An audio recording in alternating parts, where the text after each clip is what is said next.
What is up? How's it going, YouTube? So we're back for the Sunny King Criterium. And we're just about to start the women's race here just in a few minutes. Anyone who's currently watching, let me know how the audio is. My audio specifically, and then let me know if you can also hear the race footage. Or if you just hear my voice. Let me know in the chat. We got an exciting afternoon here.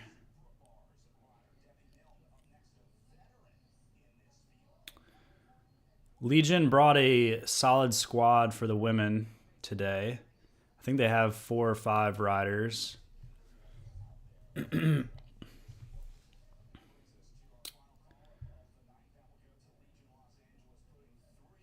And while they're calling out the riders, we'll just show you the race map for tonight. So we have a square Criterium. And I was watching the races earlier. It seems like they have a tailwind down the front stretch. And then pretty strong headwind on the back stretch. The corners are not, like the two ends of the race are not super wide. Like it's definitely a pinch point there. So definitely something to watch out for. The course actual pavement it looks pretty rough in some areas. There's like some crosswalks that are brick, and then the corners have like patches of pavement. So will be an interesting night of racing for the first main crit of the year. I guess the one before this was Valley of the Sun, but this is the first of the new series. I guess they're starting. I guess they switched away from USA crits. I don't really know what's going on with that. So I know there was something going on, but I haven't really been following it. So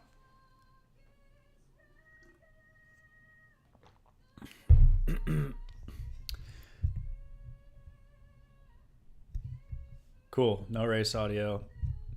That's kind of what I was trying for. If you guys want to hear the race audio, let me know. I'll try to put it on softly, but other than that, yeah. So we have Legion. Here, let's pull up while they're doing the national anthem here. Let's see.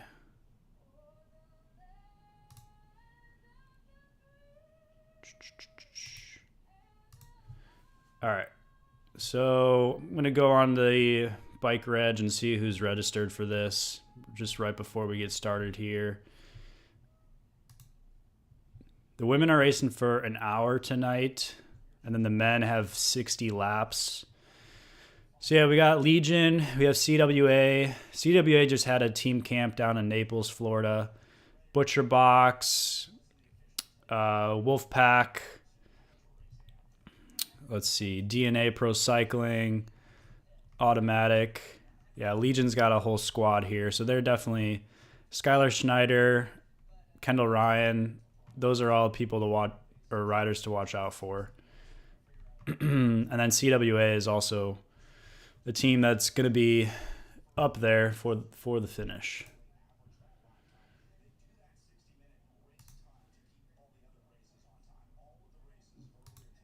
So let's switch back over to the race. Yeah, so like I was saying, 60 minutes. Pro men have 60 laps, which is, they're probably going to be around an hour and a half is my guess.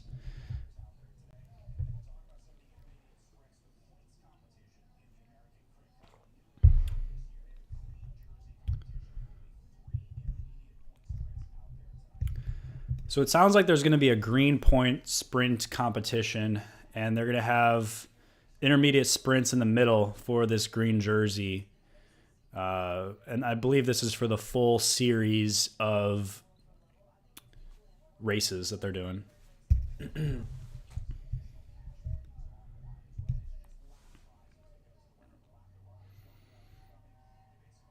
So it looks like there's 3 different points or 3 different intermediate sprint laps, 7 laps in, mid race, and then 7 laps to go.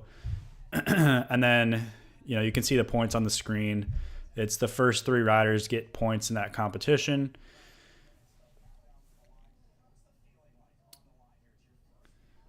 I'm going to look at the weather. It doesn't look like it's too cold there at the moment.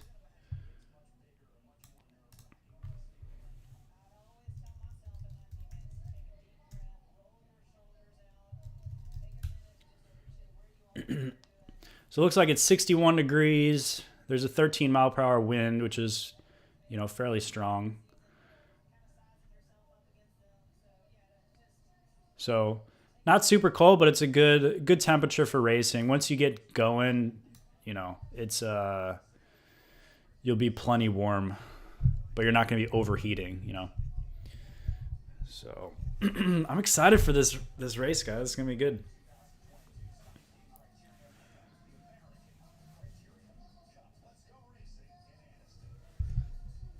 So it looks like the women have 37 pre-registered riders. I don't know if any showed up for day of registration, but we're around 30, high 30s to low 40s.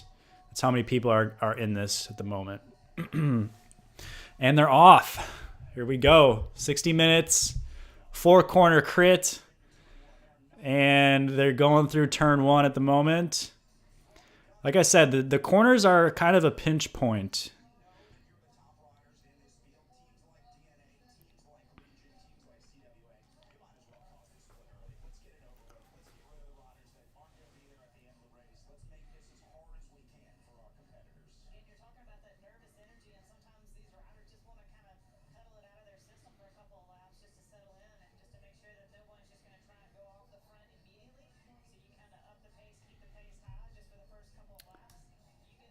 Yeah, so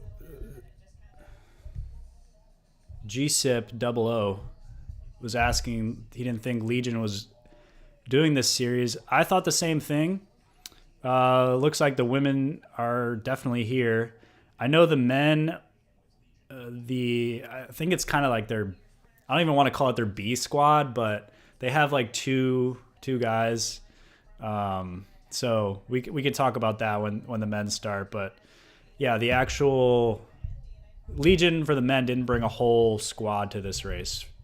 The Williams brothers are not going to be here tonight, so it will be interesting to see how that plays out.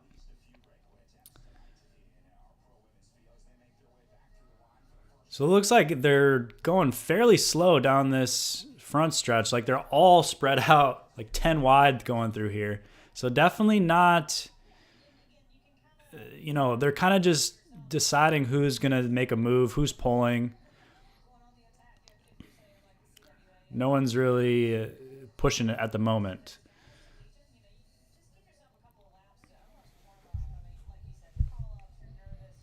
So it looks like some riders do have arm warmers. Other riders have just a full arm skin suit on. So it really depends. Like I said, it's around 60 degrees, so it's definitely not necessary, but some riders obviously prefer longer sleeves.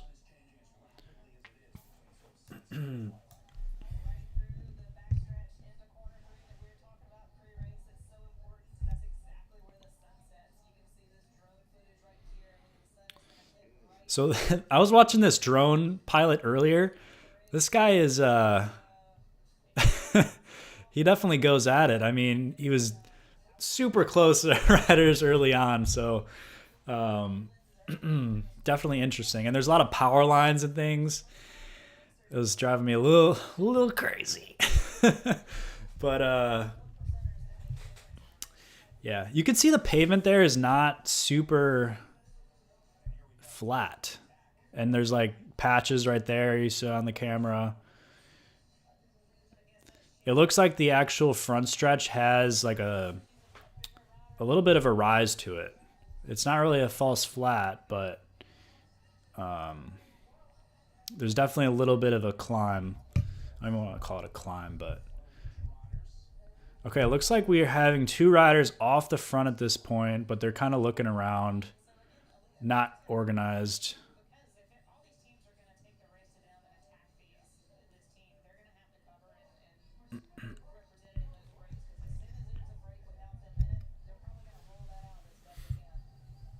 Yeah, so here comes the drone pilot again. Like, look at this guy. He's just he's just going at it.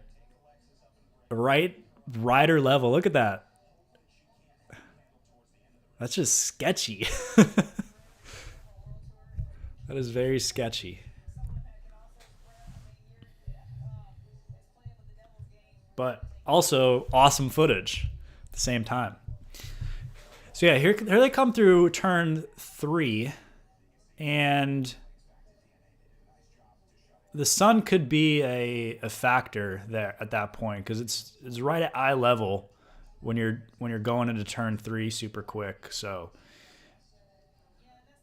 hopefully in the next 30 minutes it'll kind of get down a little bit and it won't be as big of a factor. But the sun is definitely in the eyes of the riders on that backstretch.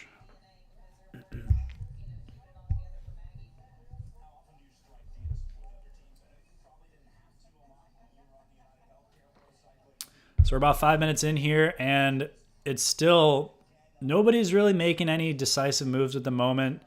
They're not going super fast, and you can just tell based on the size of the field. It's not strung out at all.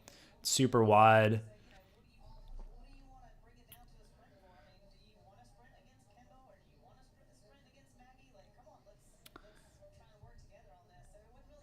And I think this pace really benefits Kendall Ryan. I mean, she wants it to come down to a field sprint or some sort of sprint where she's near the front. So having it be an easy race up to that point and she's super fresh, that's just,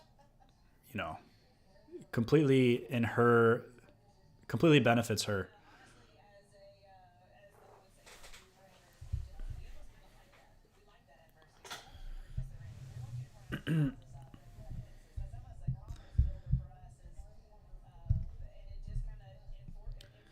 So for some of these riders, this is like their first race of the year, definitely their first big race of the year. I know some of the CWA girls have done a race or two because they were down in Florida, so I believe they did a Miami crit. But some of these riders, this is like their first, or a lot of them, their first big race of the year. So you kind of don't know your fitness completely. Like you can train all year, know your power numbers, but until you get out in that race and actually test yourself against other riders, you never really know how good you are. You can hit your numbers, you can think you're doing good, but riding a crit is like a total different beast.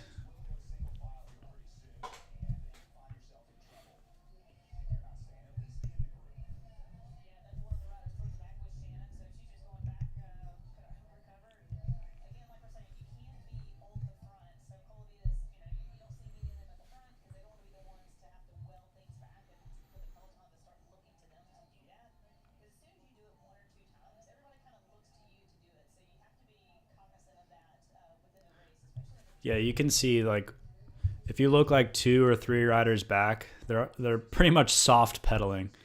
And again, this backstretch you can see that flag definitely has a headwind. So that kind of a breakaway may not want to go just based on that wind because it's really hard in a break to be running away from the field and also have to deal with a 13 mile per hour headwind. So that could keep the field more together tonight, but we'll see what happens. or they're just going to wait towards the end. You know, we're only 8.5 minutes into this race, and you know, it's still early, but you see all the flags waving there. Definitely a tailwind going up this front stretch into the finish.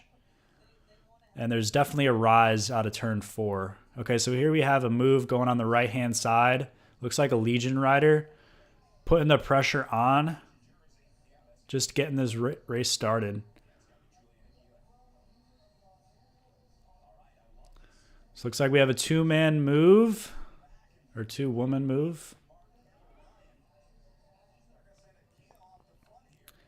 And really the purpose of this is to make it so Kendall Ryan and the other Legion riders don't really have to work too hard. So if one of their riders got off the front, then it would be up to other teams to really put the pressure on and pull it back. But it looks like this is all going to come back together very shortly. And here we come with the drone shot. I mean, look at those power lines. But yeah, we have that flag right there is massive, and it's blowing pretty good. So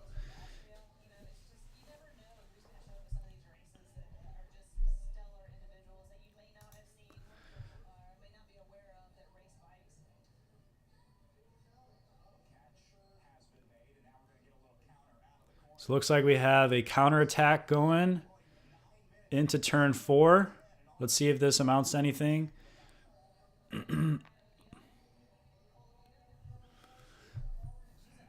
Okay, so they're definitely putting the pressure on. You can see they're strung out a little bit. Legion's trying to get back on this. Looks like there's a little split between CWA. And I believe, you know, there's that CWA rider. Hold on a second. Let me see who this is. Okay, so CWA is not in there.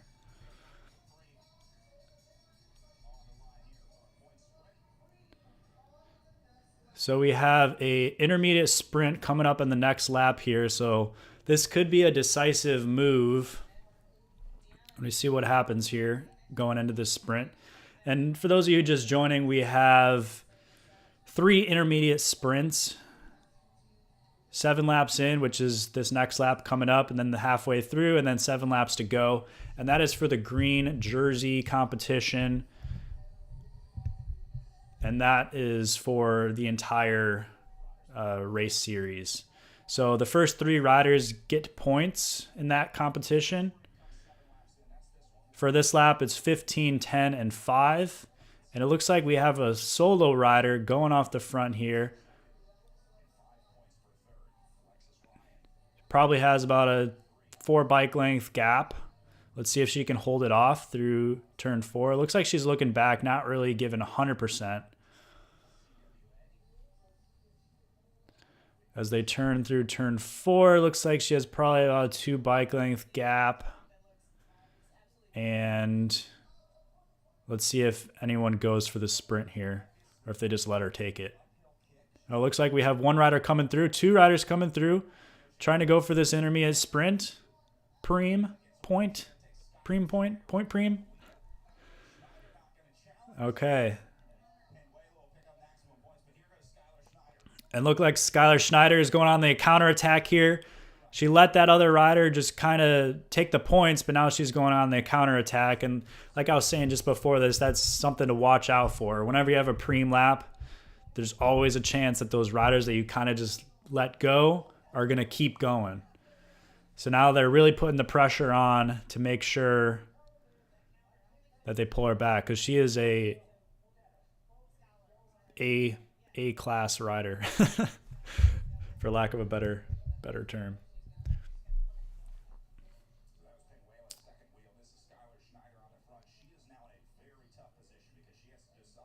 That gold chain. Greetings from Uruguay. What's up? Welcome.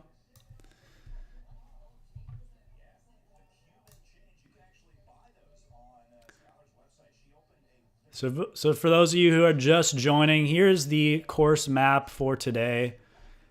And it's a 4-corner crit. The front stretch is on the left-hand side. They come down through turn 4. And the finish is probably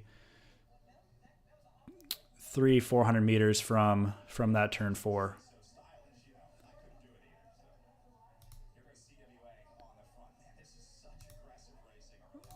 Let's see.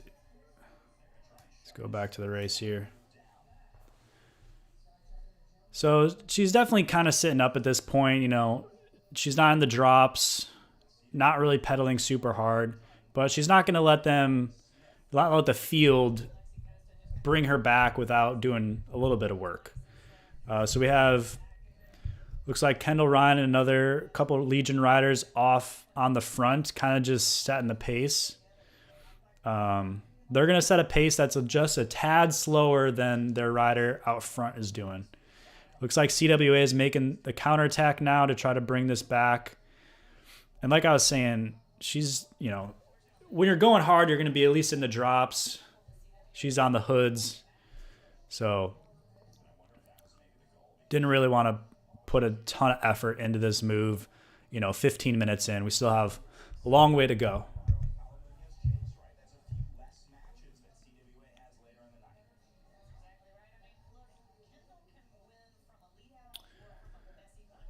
The men start in about 45 minutes. It's at 7:30 Central Time. Let me look at the schedule.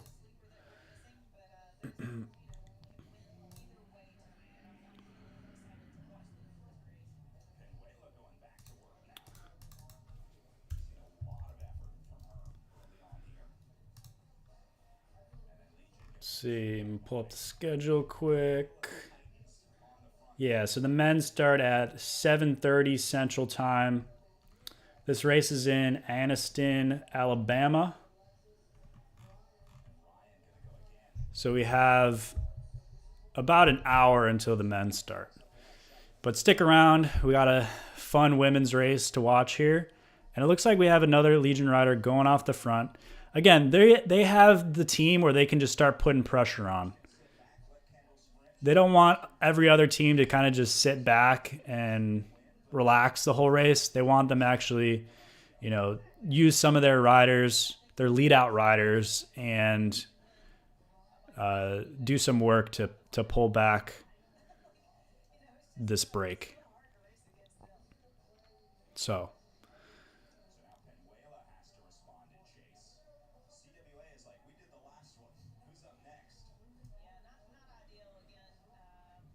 And again, this whole time, Kendall Ryan's just sitting back, conserving energy, waiting for the sprint. This is what Legion does best.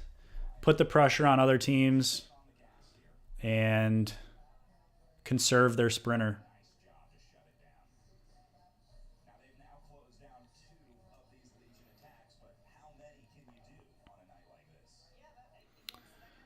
Looks like she's turning through turn 4 here. Gives a quick look back to see where the field is.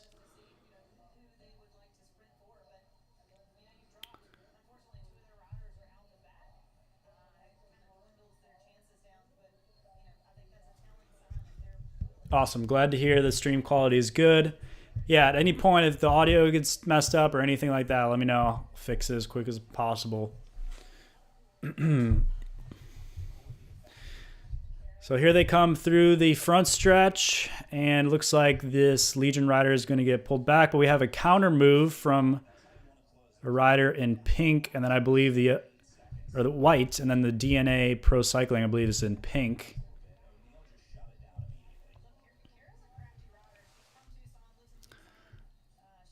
And we have this crazy drone pilot doing acrobatic moves with his drone. Absolutely crazy, but that's pretty sweet. Pretty sweet to have a live drone footage. I'm just super scared they're gonna start hitting these power lines at one point. But so far it's been pretty good. But you can see, like, sometimes it's hard to see those power lines.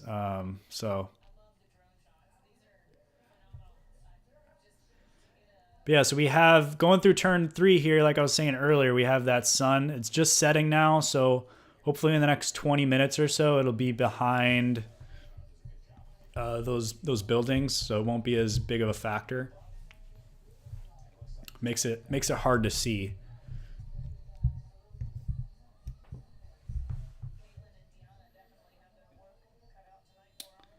Yep, so we have a slight uphill on the final stretch here. Very slight. I heard earlier that turn 3's pavement is not super great. Other than that, standard American roads, patchy pavement. We have the reflectors in the middle of the of the lines, which can always be sketchy if you hit those without knowing it.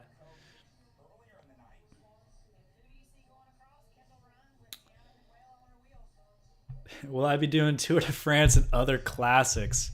We'll see. The thing with is I don't really have. If there's a live stream, then yeah. But sometimes they'll pull down the stream if you're using like their race stream. So this one's kind of just open. So we're bootlegging it, but still.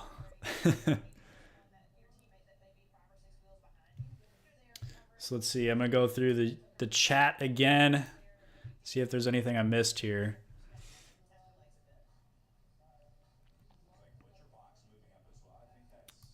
Cool.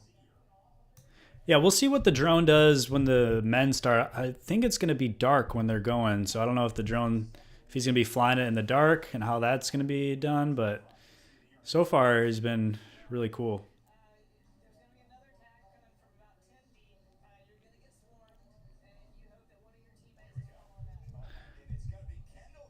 Oh, looks like Kendall Ryan is making a move, putting the pressure on. And we have 2 riders sticking with her. It looks like it's going to come back together. But she's definitely putting the pressure on, testing out the legs. It looks like she's sitting up at this point. But let's see if another rider counterattacks from here now that she put the pressure down. Looks like there's a few splits happening in the field. If they can get organized, they can make this happen here. But it looks like they're kind of just sitting up, looking back. And it looks like everything's going to get pulled back together here.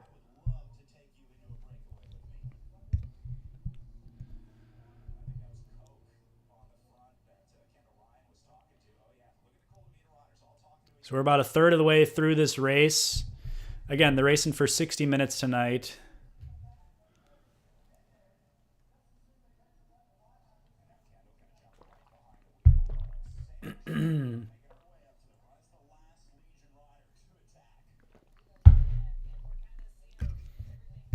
So it looks like Kendall Ryan was kind of just testing out her legs, seeing who's going to react, who's there with her. And, sometimes you just want to test out the field.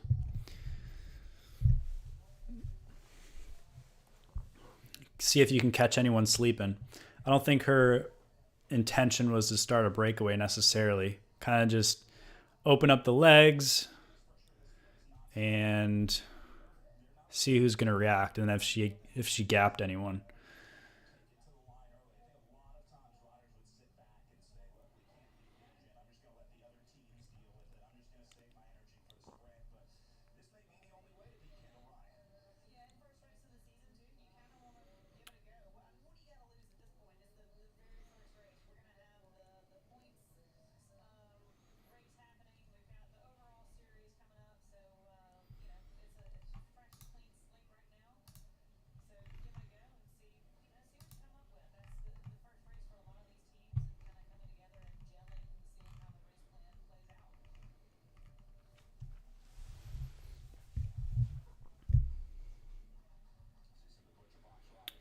So we have around just under 40 riders in the field.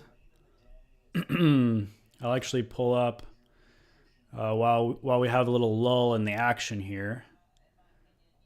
We'll pull up the rider list. And we have 37 pre-registered riders. Again, Legion is the team to beat And then probably CWA is the next largest team here. They're the team in the white and blue skin suits. They have like a long sleeve skin suit. Supra is here. DNA Pro Cycling, I believe, is the team in pink. Butcher Box. So these are the riders that are here tonight. Once the men's race started, we'll go through there, but that looks like it's a significantly larger field with 93.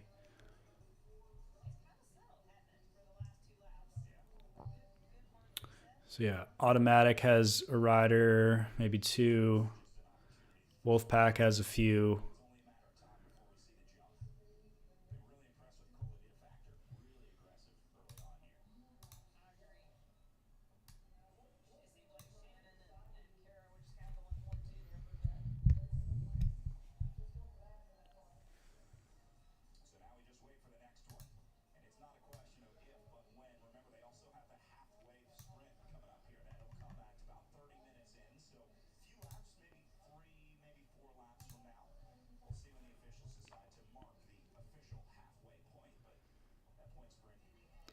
So welcome everyone who's joined. Would really appreciate it if everyone could go and subscribe to the channel, like the video, helps me out. And I'm going to try to do a whole bunch of these US, or I guess they don't call it USA Crits anymore, but US Crit series. And yeah, seems like everyone enjoys it, so I'm going to try to keep doing them. So let's see, I'm going to go through the chat again, and looks like we have someone asking if Chaz Turman will be in the race. I haven't looked yet, but we'll go over that when the men start in about just over 30 minutes here. Is there entry fee for each rider? Yeah, it's usually around $50 or so, 50 US dollars. And then you also have to buy a USA Cycling racing license, which is $100 a year. Each race is different. So some are like 50, some are 60, some are 40. Really depends.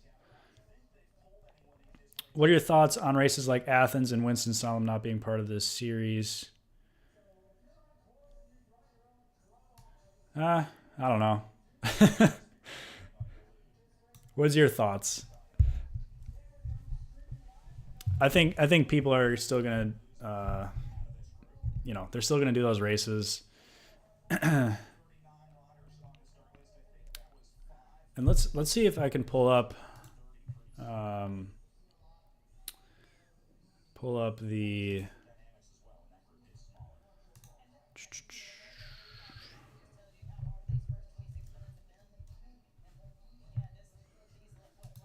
okay, so I think they switched. So last year they had, or for the last few years, they've called it the USA Crits. And then there was some things going on with some of the organizers. You can look it up, but I believe they've rebranded to the American Criterium Cup. And this is the first in that series. So there's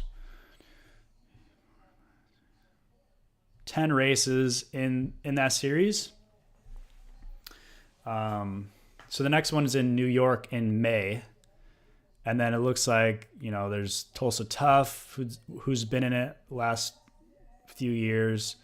We have Salt Lake, we have Intelligentsia Cup, there's one, Denver, in Indianapolis. So it goes throughout. This is the first one of the series, and then it goes all the way through September 5th.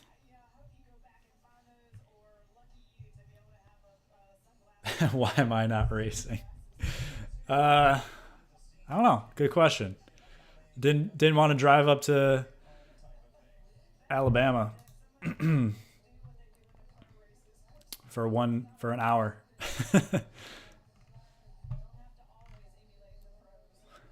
I'm planning on doing Intelligentsia Cup, so maybe I can stream, or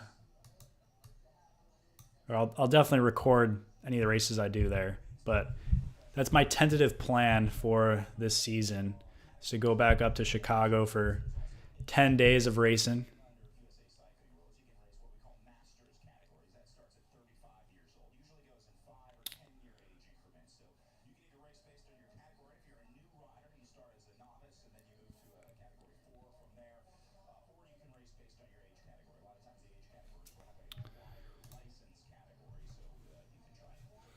So I know Legion put out a like their calendar for the year. See if I can pull it up quick. 'Cause I don't know if they're gonna do this series or not. Okay, so it looks like let me see if any of these match up quick. Okay, so Legion's going to be at Tulsa Tough, which is part of this series. They're going to be at the Harlem, New York one. And this is the men's race I'm talking about, or the men's team. Yeah, so it looks like Legion is doing most of the races. Why they're not here, I'm not sure. I know they had on their schedule Monterey, California, April 7th, which was just a few days before this. I don't know if they just didn't get out to this one for whatever reason, but it looks like the rest of the series, the Legion's men team is going to be here. And it looks like we are just going into halfway through this race, so there's a intermediate sprint here.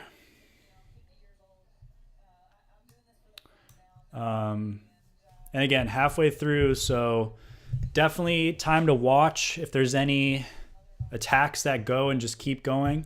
Kind of use the intermediate sprint as like a launching pad. And they are definitely flying down the stretch. You can see that they're all strung out. Single file, probably 15 riders, all single file until the back of the field. And that sun is right there in everyone's eyes. It looks like there's a few splits going on. They're really putting the pressure on as they go through turn 3 here.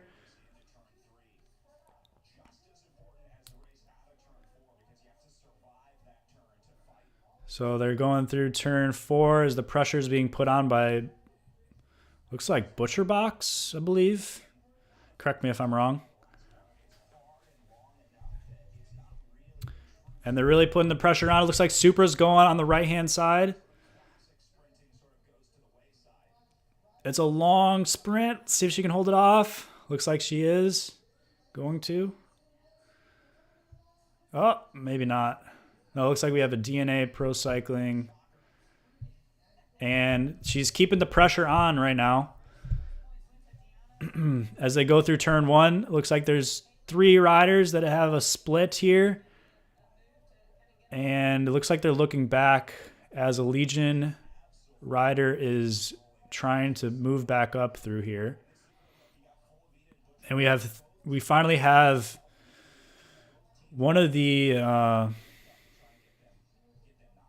let's see if they can get organized here. Looks like Skylar Schneider, if I'm not mistaken. Oh yeah. So she's putting the pressure on. Again, all strung out. This is when the field really blows up. You can see everyone's hurting at this point. You know, they've been going full gas for the last 2 laps.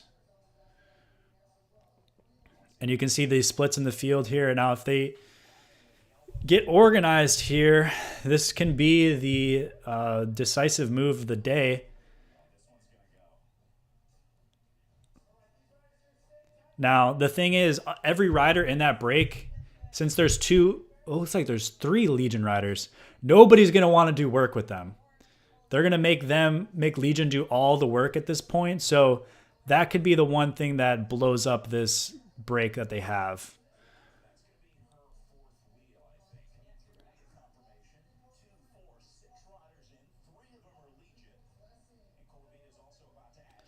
So yeah, any other rider in this break here are not going to want to do any work. They're not going to want to help Legion at all because they are definitely the favorite. And Yeah. So if I was those other riders, I'd just pull off immediately. I would make Legion do all the work if they want to make this happen.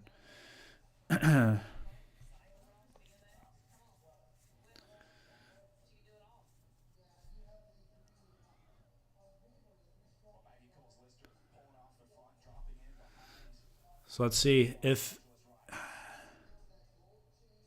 don't know. It looks like it's all going to come back together.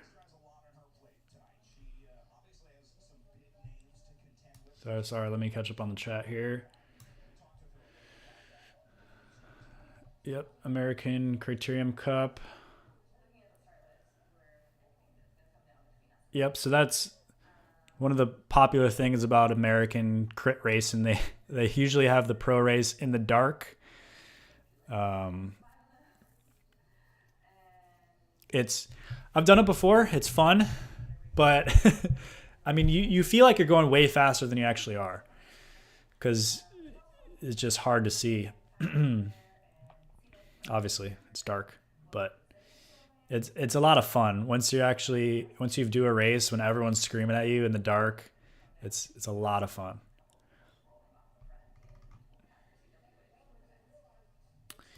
Yeah, so some of the races, like the popular one that I've done is the Gateway Cup, which is in St. Louis, Missouri, or Missouri. So that one's at night, and they'll have like lights in the corner, but it's a large 4-corner crit, super wide open.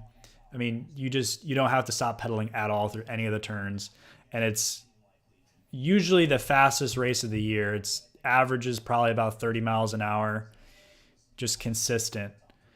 But yeah, they'll have lights on the intersections, like the corners of the race, but then the rest of the straightaway will be dark. So I don't know if that's good or bad because then your eyes like can't adjust as well. But that's that. So it looks like everything is back together. Oh my gosh, that drone nearly hit that wire. Yeah, so it looks like they are all back together. Like I was saying, nobody else is going to want to help out Legion, and they're not going to be necessarily risk a break doing all the work when they can just sit in and they know they're going to win the field sprint or have 90% shot. That being said, CWA has not done a lot of work in this race. And see that rider that just took a bar? That is the CWA team. They just had a team camp in Naples, Florida, which is about an hour south of where I live. Hour south of riding, maybe like 30 minutes driving. And yeah, so they all know each other and have been riding together for a little while. Looks like we have a move going up on the right-hand side. This rider has attacked a lot. If anyone knows what team she's on or what her name is, that'd be nice, but to put in the chat.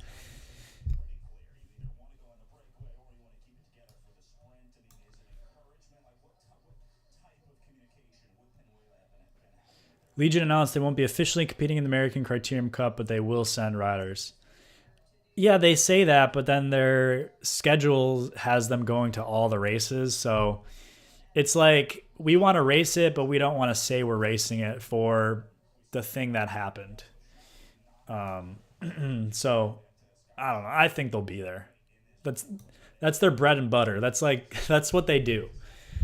They do the biggest crit races, so for them not to show up does not make sense to me, honestly.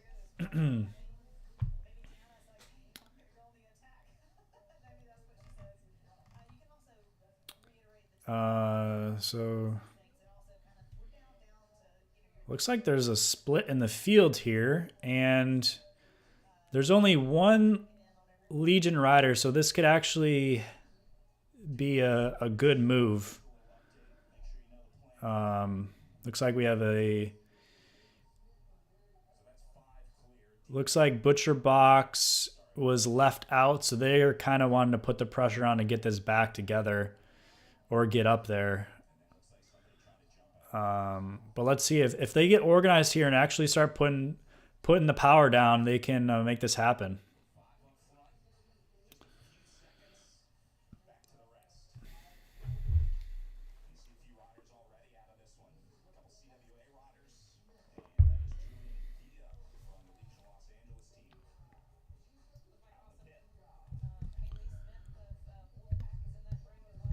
So let me know in the chat where everyone's from. I know we have someone from Uruguay.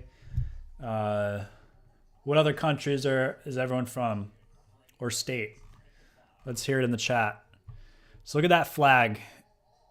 Huge flag there blowing pretty good. So they still have a strong headwind on this backstretch as we have just about 20 minutes left in this race. Again, ButcherBox is doing a huge amount of work on the front to try to bring this back since they are not represented up front in those 5 riders.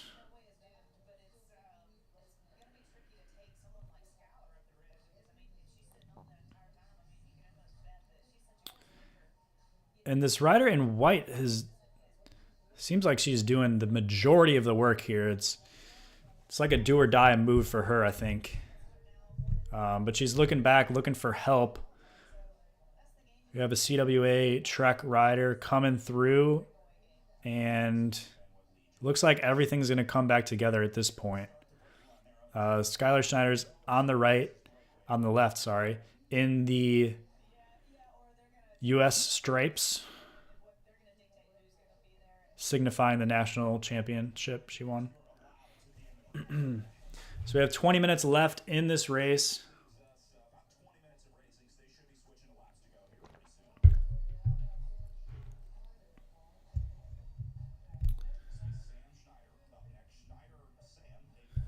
G-Sips from Tampa. Nice. I'm in Fort Myers. Harry says if they know Legion's going, most won't show up thinking they have no chance. Maybe. Interesting strategy. We'll see. We'll see what happens. Aaron's from Maine. Nice. I've never been to Maine, but that sounds like a cool state to go at some point. Harry's from Merca. Cycling Jeremy's from North Carolina. Nice. North Carolina is awesome. Asheville is a great cycling city. I climbed Mount Mitchell in the pouring rain. Actually, I was going up the one side and it was fine. And then on the way down, it was pouring rain. Oh no, the way up was pouring rain too, because I had to stop under one of the bridges because like you couldn't see anything, and it was coming down so hard that the water was like 2 inches thick on the road. So I ended up stopping in a bridge with all these motorcycle guys and waiting for the rain to pass. So that was an interesting adventure. So we have a $300 preem lap, and this is not for the green jersey points. This is just strictly cash money, and everything's back together. So let's see. Again, we're getting close to the end here. So if people really want to put the pressure on Legion, they need to get out front and get in a breakaway. They need to make them work because, you know, Skylar Schneider has really not done any work in this race that she hasn't wanted to. So she is super fresh here. And if they want to have a shot, they got to put the pressure on, in my opinion. So CWAs needs to start sending riders off the front. Send one or two, or send one and then counterattack and just put the pressure on.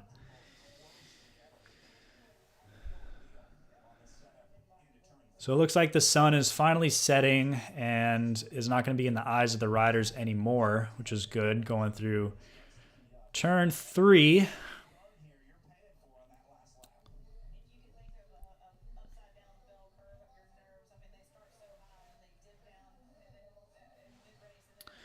Winters are long. Yeah, I can imagine that. But yeah, the summer would probably be super awesome. Okay, here we go. Going for the preem. It looks like Legion is gonna beat her out. Oh, it's gonna be close. Oh no, looks like Legion is gonna take this clear, huge gap at that point. Let's see if she keeps it going and puts the pressure on. It looks like she is. I'd like to see her in the drops, but it seems like she just likes riding in the hoods, to be honest. But I'd like to see her get a little bit lower, get in the drops, get a little bit more aero. Okay, there she goes. And just get down and into that TT position. Okay, she's setting up at this point. She's looking back, soft pedaling. Kind of was just testing the field. It's almost like they're playing games with the field almost, seeing who's gonna put work in, and kind of just tire everyone else out.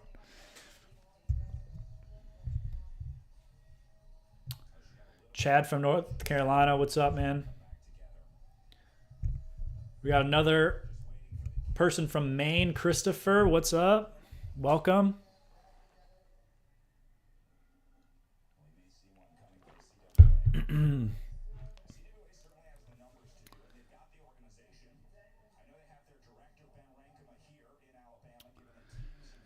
So let's see what's going on here. We have 11 laps to go.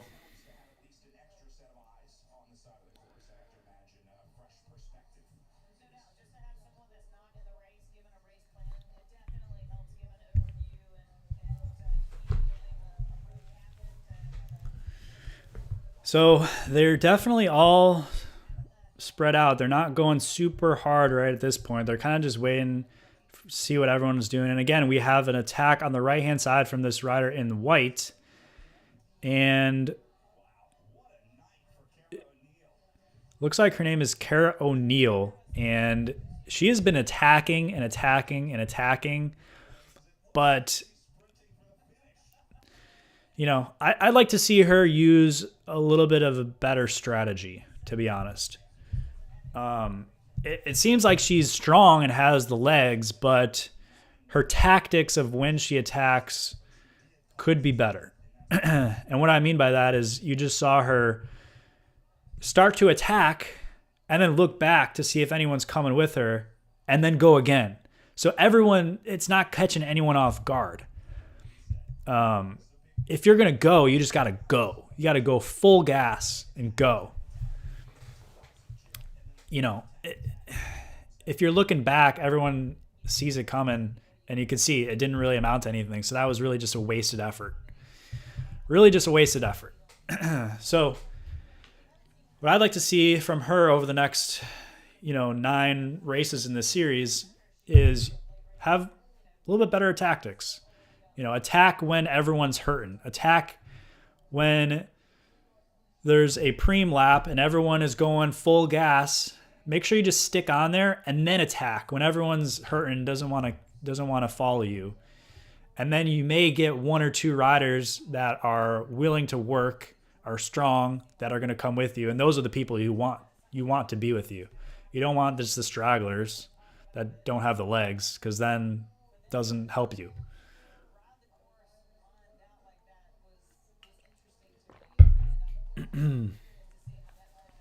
So yeah, that's my 2 cents.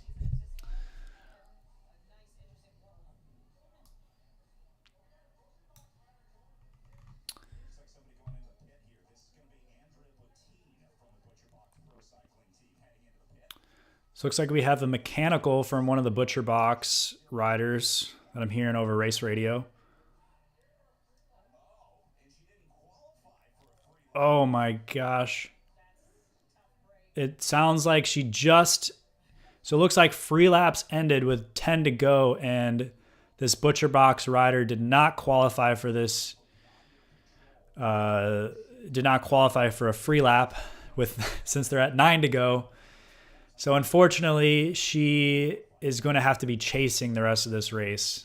And for those of you who are not familiar with American Crit Racing, We have something called free laps, which if you have a mechanical, if you crash, if something happens to your bike, mainly you get a flat tire, you snap a chain, or break a spoke, anything like that. If it happens within the free lap period, meaning in this particular race is before 10 laps to go, then you can get your bike fixed and then hop in the next lap, and you're still on the lead lap. You don't have to chase.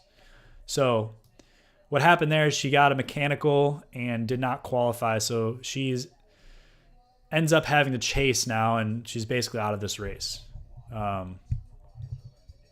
So unfortunate circumstance for her. Let's see. What do you think of the new Allay sprint frames? Oh boy. That's a video for itself. Is that a Colombian national champ jersey? I think it is. I was wondering the same thing. So it looks like we have a point sprint coming up on this next lap here. And I should have been keeping track. Maybe I'll do that in the men's race, who actually got the points.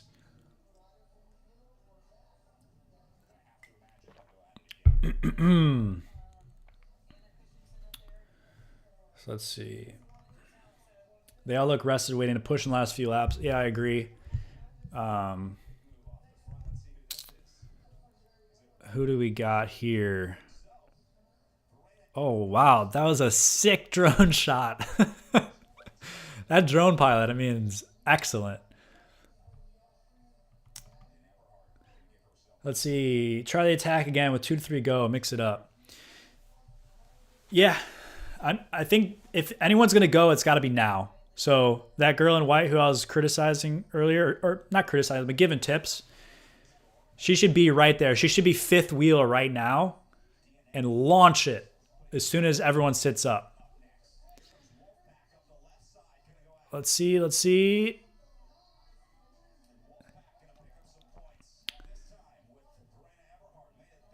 See, I don't see that girl, but I'd like to see her shoot the attack right now when everyone's when everyone was under pressure. That's when you actually get the move going, and then you only have 7 laps to go. So I'd like to see her have saved all of her energy from the last 6 attacks she's done, and used it right at that point. So here we come with the replay going through the sprint here.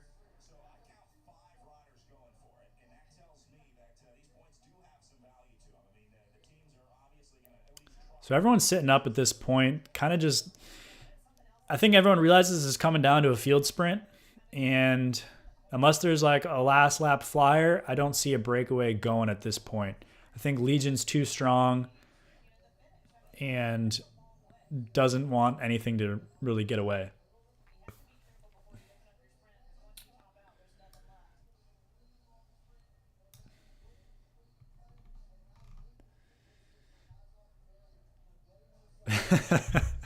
LB Ahero, what's up? Pick the kid up and heading home. What have I missed? Hopefully you had a good date night, bro. Hopefully you took Steve's advice. Explain free laps. I think I just did, but let me know in the chat again if you need me to explain it again. Presented by the Pablo Escobar Foundation. Oh, God.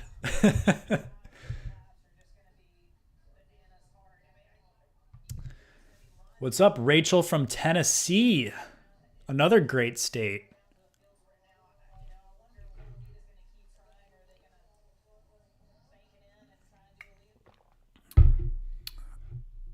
Oh no, the stream.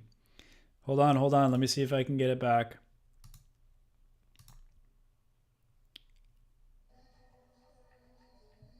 All right, we're back. Whew. Crisis averted. Okay. 6 laps to go. We're getting close to the finish here.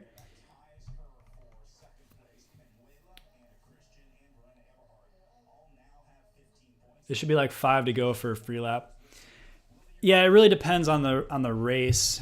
Usually it's probably, I think they do it mainly based on like time. So like 15 minute, when they determine there's about 15 minutes left in the race, they'll cut it off.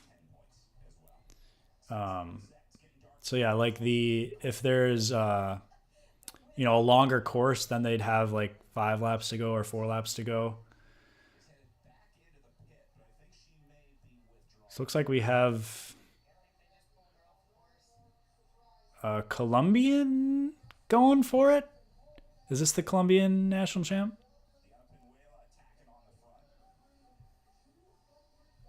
I need to double check on that. I'm not sure, but she's definitely going for it hard here. CWA is following.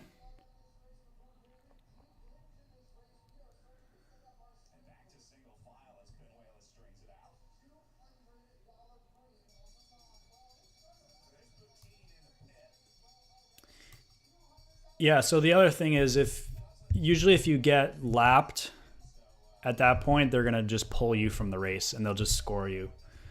So, if you get dropped or you get lapped for whatever reason, they're going to pull you out of the race. So you're not interfering with other riders coming up, the main field.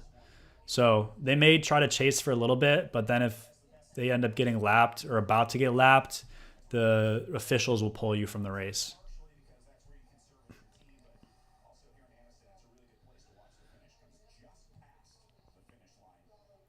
I love that gold chain. That is a nice style. Style points for sure. Someone needs to figure out what her name is so we can match the name to the chain.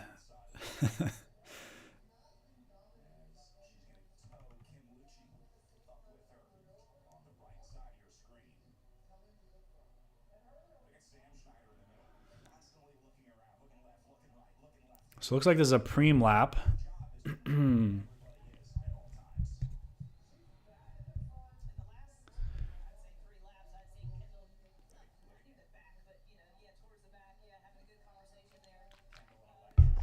So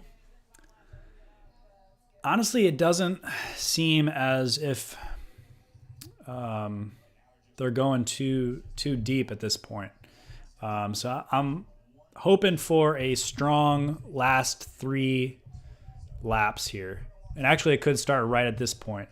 So we have Ryder lighting it up for this preem. Looks like it's going to go too wide. And let's see.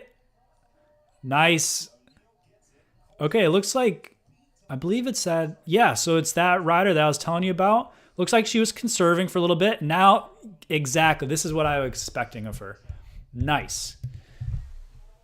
So keep hauling. Go. Head down. Don't look back. Just go. If she's not going to come with you, she's not going to come with you. You got 4 laps to go. At this point, it's do or die. You just go full gas. And if you get caught, you should have 0 left in your tank. You want to be crossing that line on E. Excellent move here. Everyone was kind of just expecting her to go for the preem, but she kept the power down and kept going. Now, hopefully she can stick this out. But look, she's definitely making Kendall Ryan do some work here. My other critique is don't look back. Just keep going. At this point, it's like, you're not going to slot back in. It's either win or get dead last. If you're going to make these moves, that's kind of what you got to do, especially at this level. So here they come going through turn 4. And it kind of looks like they're letting her dangle a little bit. Just a little bit. But they are strung out super long at this point. You can see. So, and Kendall Ryan has just been pulling the last half lap at least.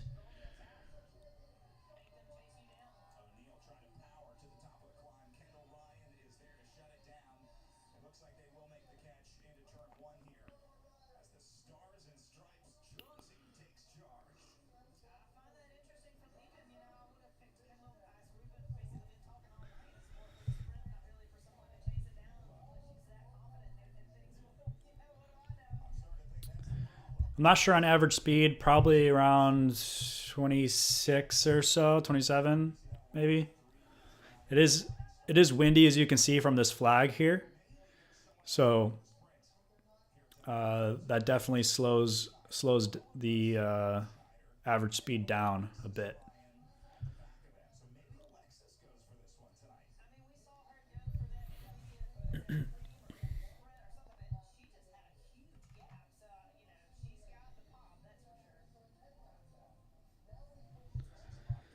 So this is the calm before the storm right now. Let's go. Let's do it.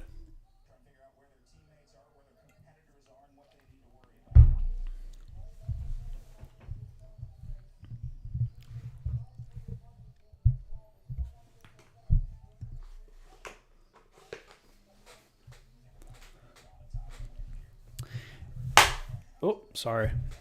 My chair armrest was moving down a little bit. All right. Here we go. Kendall Ryan's been pulling for like 2 laps straight. I don't know what the heck. I don't know if she's working for Skylar Schneider, maybe?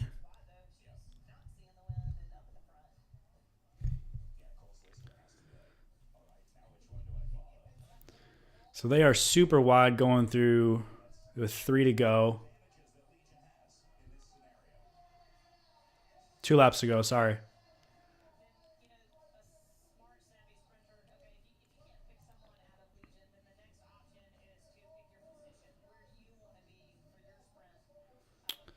So let's see how they play this out.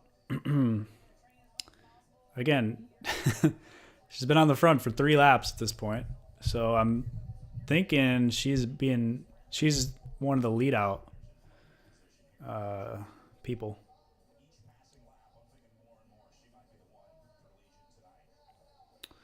Okay, now we have a few moves going on the right-hand side. Let's see if these go anywhere.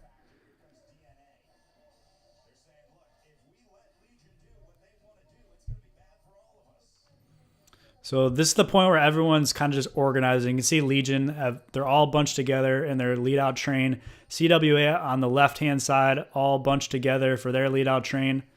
And, you know, the other riders, Butcher Box, well, one of the Butcher Box riders is out. And we do have one Butcher Box rider right there.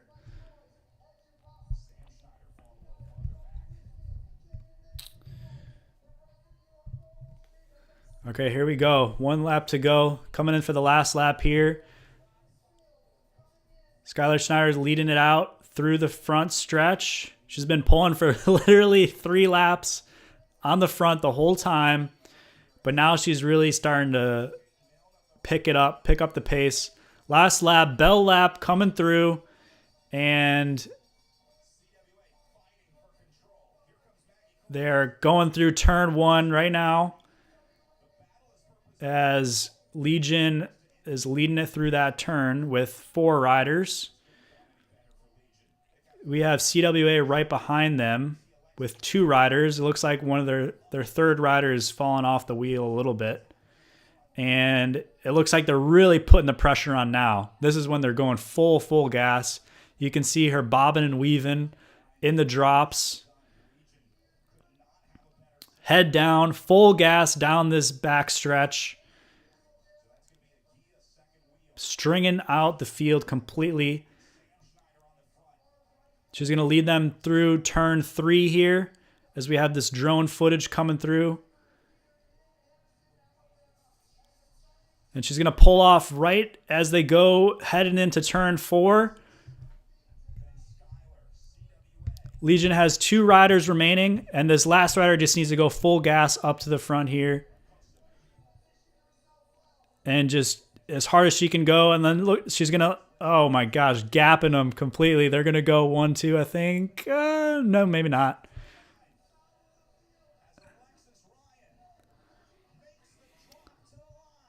Looks like she got it. Legion got 1 and 3, and then there's a DNA. Gold chain. Who called it? Harry called it.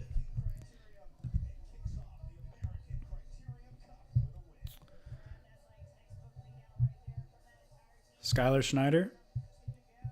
Nice.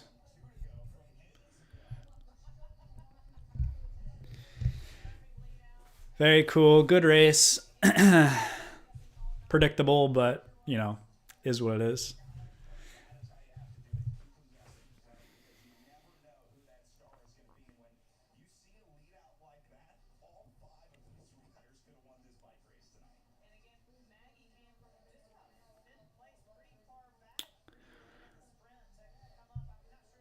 So I meant to pull up the actual results page, but let me see if I can get it quick.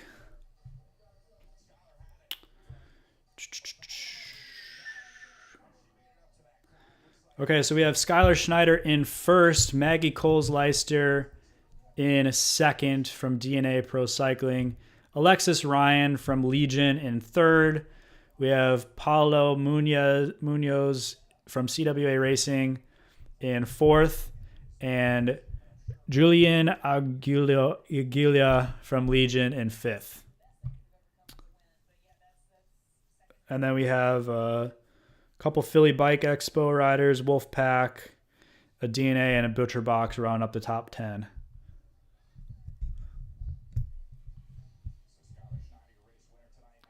There we go. Called it. I'm ahead of the stream here.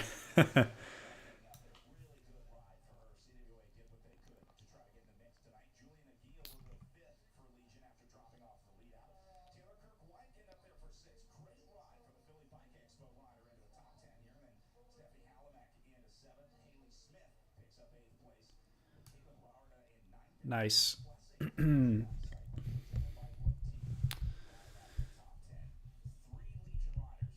Cool. So we're about to start the men's race in just a few minutes here.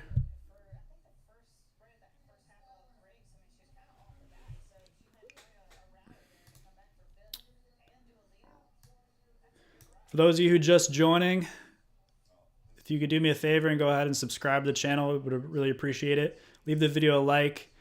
Here's the course for tonight. We have the men starting to warm up a little bit. I see a couple in jackets here, and I'm going to take another look at the weather as we're getting started for the men's race right now. And let's see.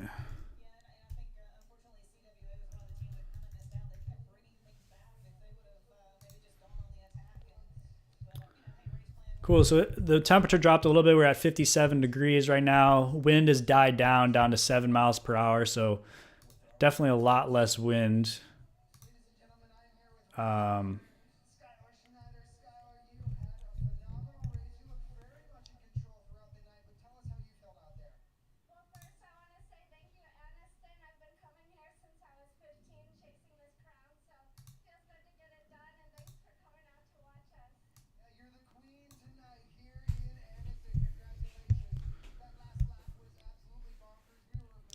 That last lap is absolutely bonkers.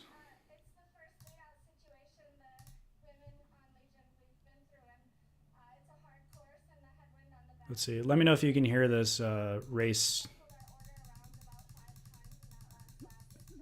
audio. Try to turn it up for the interview.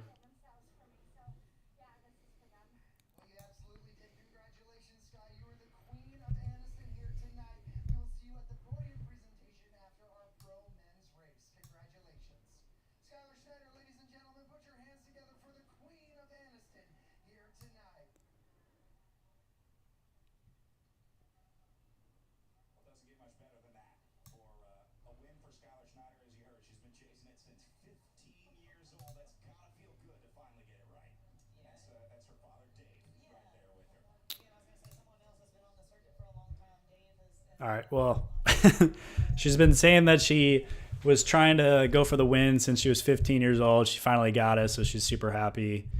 And yada yada yada. Okay. That's that's basically the gist of the interview. Cool. So now we're gonna do the men's call up here, and they're racing for 60 laps. So while they're doing call ups, we'll go through the riders who are registered for this race.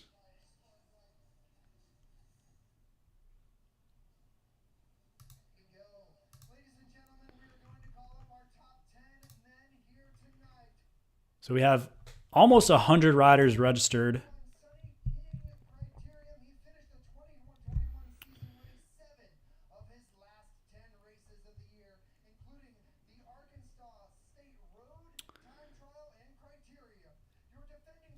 So we have some names to watch out for in this. We have let's see here. Let's see. I'm looking for Michael Hernandez, Best Buddies. Everyone on Project Echelon has been absolutely killing it this year. I'm interested to see how they do in a crit race because they've been absolutely crushing it in time trials and road races, but I'm not sure how well they did in crits. So it'll be interesting to see how they do. Best Buddies is one of the best teams here. We have Thomas Gibbons, I believe. I'm looking for his name. There he is. Automatic Racing. These Legion guys, this is like their B team, but they're like still beasts. So watch out for them.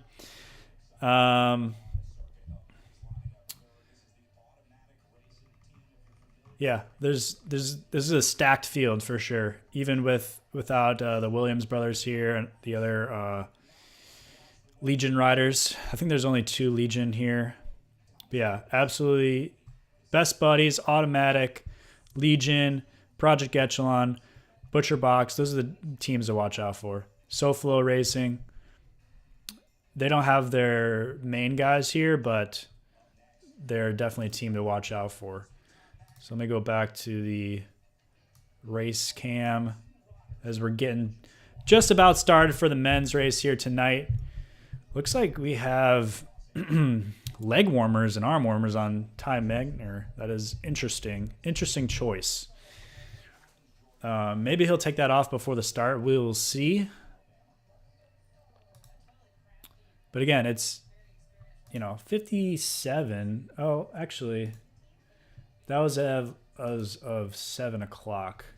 Let me see if I can get more up-to-date weather.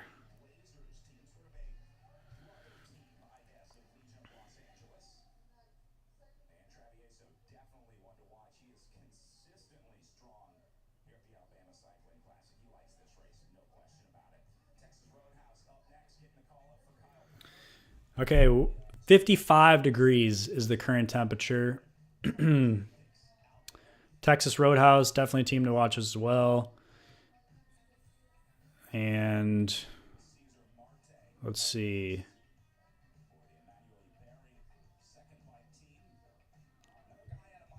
Looks like it's going to drop. So it should be, low 50s, high 40s by the finish. So definitely a chilly evening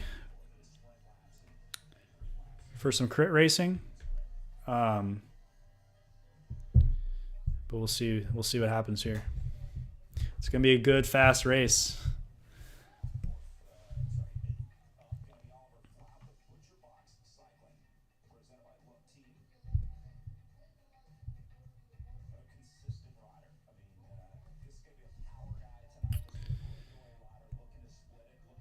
Butcher Box.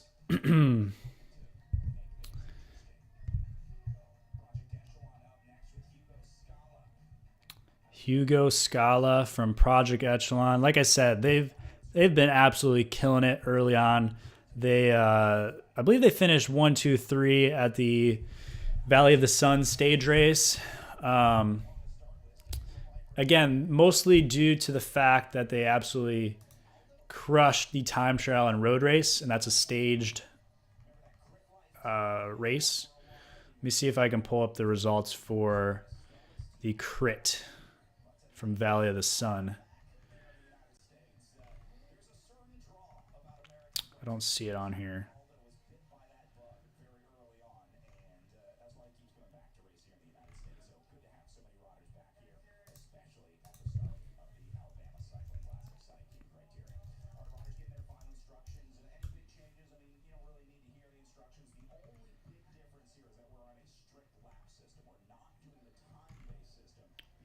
Let's see. I cannot find the results. So just trust me.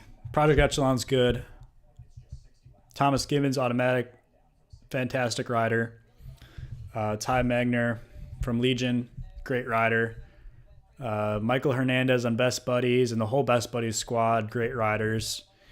I just actually edited a video from a race I did earlier this year with the Best Buddies guys. Amino Rip, which is now rebranded as SoFlo. Couple good riders they have here, but they don't have the full squad, so this will be an interesting race. And here we're just about getting started here.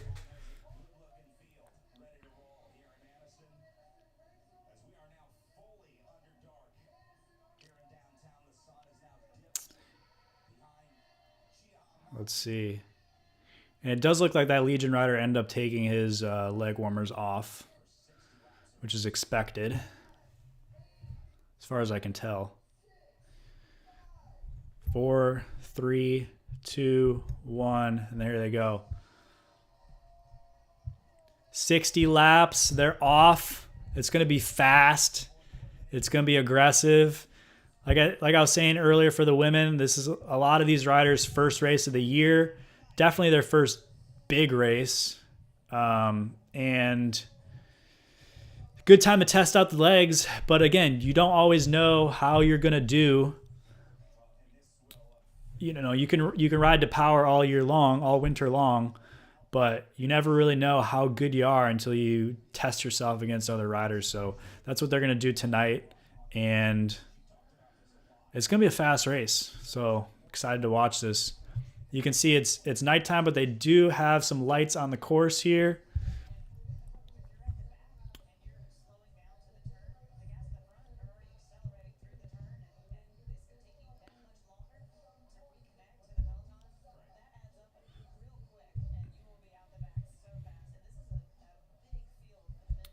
So they are definitely getting bunched up around that turn there. So like I was saying earlier, these turns are pretty tight for 100 people to go through. So, you know, you want to be towards the front for sure.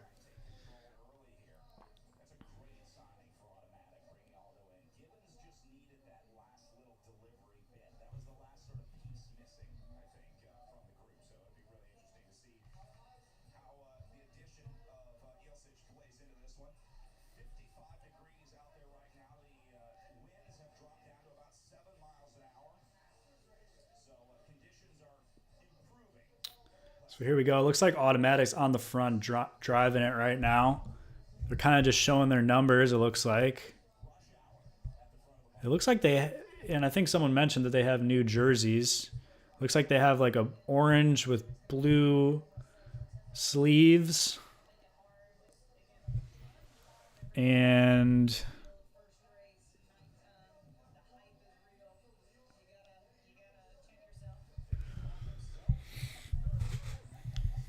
$59 to go. This drone pilot's absolutely insane, but awesome at the same time.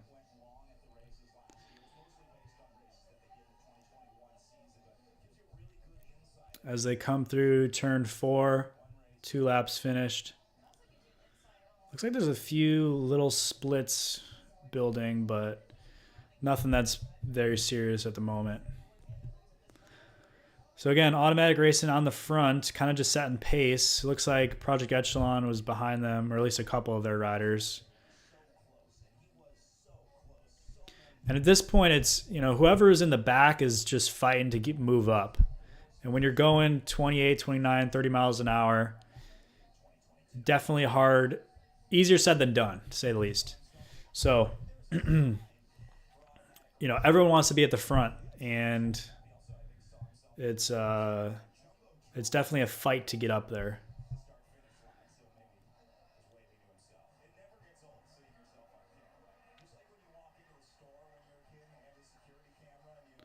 So you can see how long this field gets.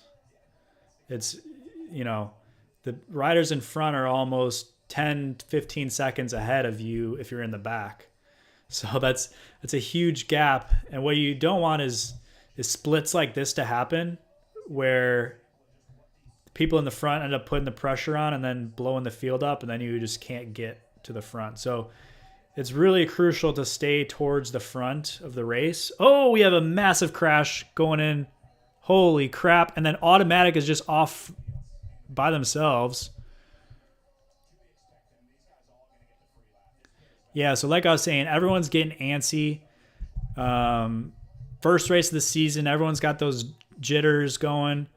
And Automatic just has a 3-man breakaway at this point. But, I don't expect them to actually go for this. Oh, wow.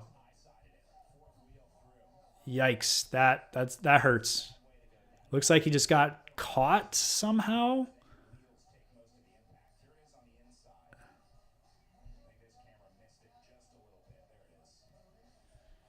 I don't know exactly what happened there, but it looks like someone's wheel clipped, and then I don't know if he rubbed wheels and then went over and just took everyone else out, but we'll see what happens here. Everyone who crashed or was involved in this crash is going to get a free lap, and it almost looks like they neutralized the race. Yeah, so they neutralized the race and just stopped everyone till everyone gets back up and going. Yeah, that pretty much gave Automatic like a 3-man break with just them. Uh-oh. We have an injured rider, looks like. As they come through that corner, they're just going to go super slow here. Just neutralize this race for a little bit till everyone is taken care of.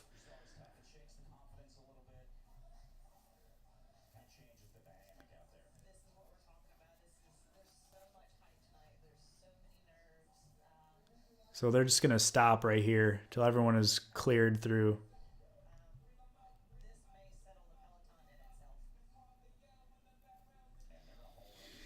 Yeah, so, it's the same thing with the Tour de France. That first week of the Tour de France, everyone is just nervous. Everyone's fighting for position, want to be up towards the front. And unfortunately, when that happens, you have crashes. So some of these riders went down and are getting their bikes fixed. You can see one guy work on his headset. Other riders just got caught up behind there. But again, the race is neutralized, so they're just going to restart, and everyone is going to be on the same lap. Nobody's going to lose any time. And they are going to just restart with everyone once everyone's taken care of.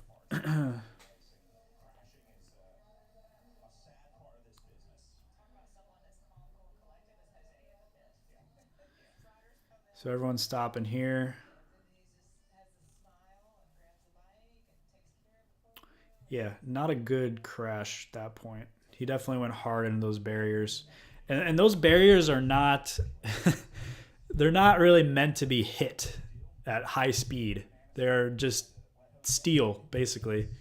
They're just hard steel, and they're kind of shaped weird. So if you bang your arm a weird way or get stuck in it somehow, not fun. Oh, and also the feet on it are like a sharp metal. It's like a flat stand like that. So if you run into this stand, you can really cut your leg open. So why they still use those, I don't know. I really don't know. But that's how it is.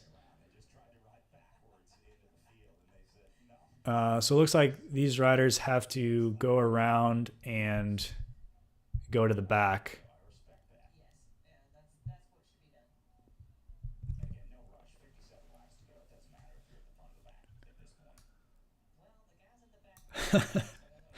Clock Cutter just says drive it. It would have been an interesting race. If that was a road race and that happened and it was just the three of them with an hour and a half to go, what would they do? Would they just drive it and try to lap the field? I don't know. But yeah, it's probably best to just restart. As an actual rider who wasn't caught up in it, that being said, it was right at the front, so there wasn't too many, but it's always annoying to like get started 3 laps in, you're just getting warmed up, and then you have to stop. That's happened to me a couple times where they neutralized the race, and it's never good to just wait around for 10 minutes. Legs get cold, and then you got to restart everything again. And personally, I like to just keep going. If I have to like stop and then restart and then stop and then restart, my legs just never feel that great. Or it takes me like 20 minutes to get back into it.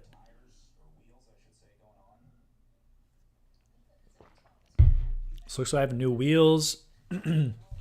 And the thing with disc brakes is you put a new wheel in and then your discs are rubbing and it's a pain in the butt.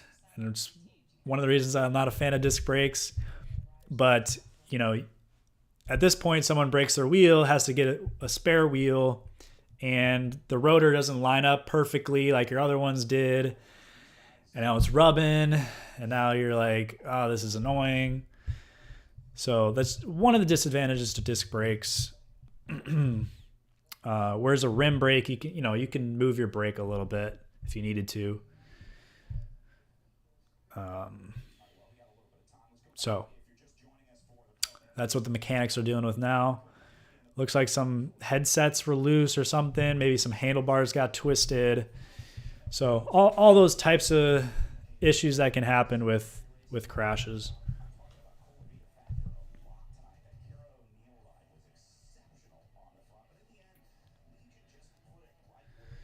So Chad's asking how bad will that mess with the riders mentally? Yeah, it's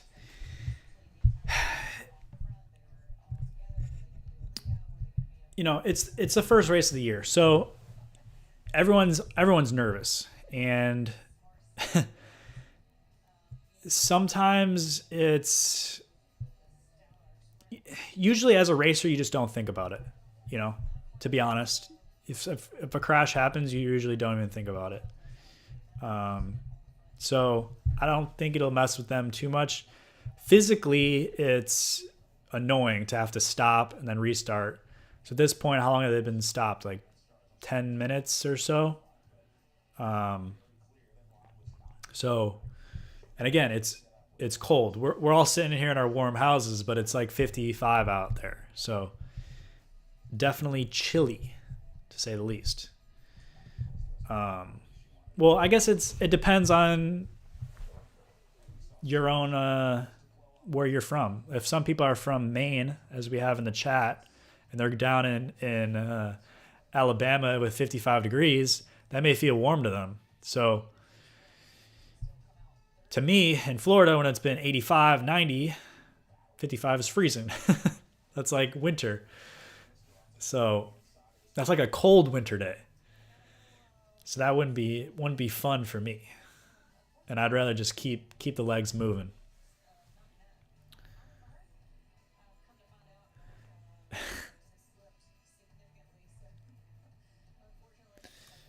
Harry is agreeing with me as far as disc brakes.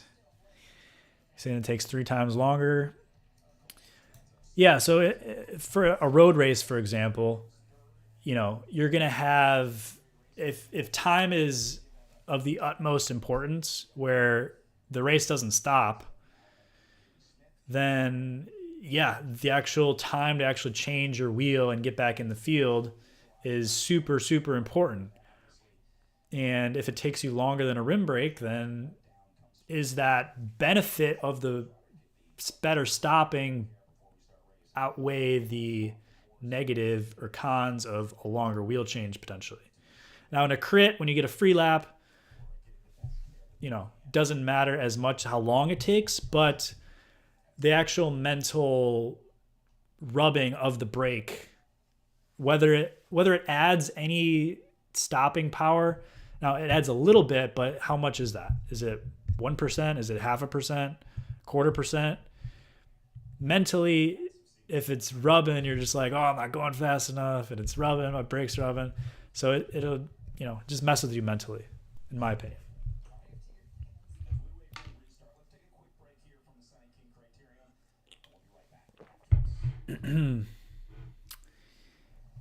Yeah, so at this point, everyone now they've gone hard for 3 laps. So you have, and I'll switch over to the map while the commercials plan. And this is a good time to remind everyone who's joined. Make sure you subscribe to the channel, like the video, helps me out and allows me to continue doing this. So a small price to pay for a great stream. Yeah, so what I was saying before is if you're going hard for 3 laps, like full gas, because the beginning of the race is always fast. So now you've sweated a little bit, and now you're forced to stop when it's cold out. You know, the legs don't always start up as easily as you want them to after that. So now everyone's in that position, and some might benefit more than others. So definitely extra aspect to stopping. But hopefully everyone is okay from that crash. I think that's the most important.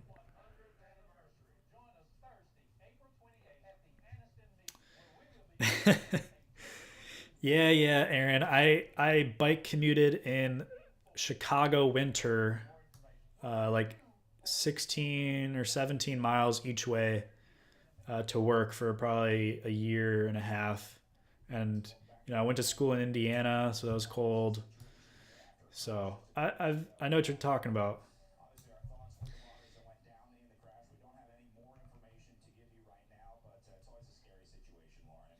It might make you push harder thinking the rubbing is slowing you down.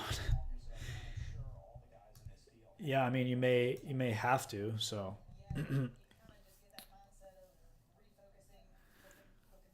Clock Cutter from SoCal, he's saying he moved to SoCal from a cold place, used to train in cold rain in the 40s, no biggie. Now anything under 60 is too cold. I know what you're saying. I know your pain. So yeah, for those of you just joining, we have the course map for today. 4-corner crit, but again, it seems like turn 3 is the most sketchy with like some rough pavement around there, and turn 3 and 4 is probably the tightest of the 4 corners today. So, and that's where we saw the crash out in turn 3. So something to watch out for as we get started here. And again, this race is really just getting started. And it looks like we have a Project Echelon rider messing with his seat post. And that's another thing that's a pain in the butt is proprietary seat posts. And I actually have that same bike that he was working on, or at least the same seat post. And I've been waiting for a warranty one for since January. I've not had my TCR since January. So getting those seat posts actually set in place and not slipping and not stuck is annoying. And it looks like this guy is not exactly sure what happened, but his seat post is not set properly. So they were definitely adjusting it. But we're just getting back started here. Cool. So we have the restart, and everyone needs to warm up again. So let's see what happens. You know, going into the actual start of the race, you're warming up, you're riding around, you're doing rollers, you're on a trainer. So you're warm, you're going. And then you start the race, you're going full gas, and now you're just forced to stop, and then you don't get an extra warm up.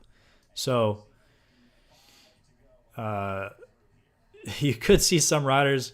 I would be off the back right now, just like, not off the back, but in the back, because I'm just trying to get warmed up again.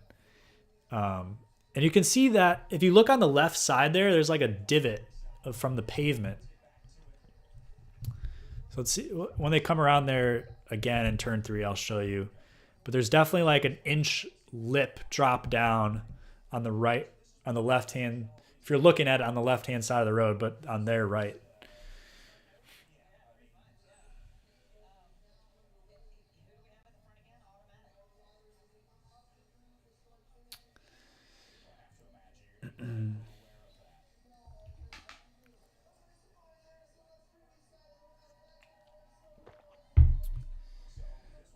So here we go, 55 laps to go.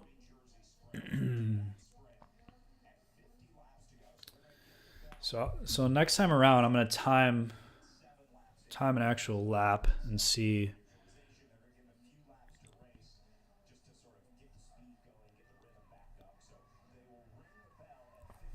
Let's see. I actually need to write down something.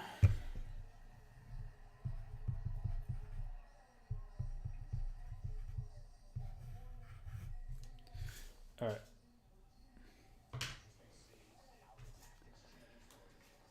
So next time they come around, I'll time a lap, see how fast it is. I'll go from there. So look at this left hand side of the road. See that little dip right there? A little sketchy when you're just about entering a turn.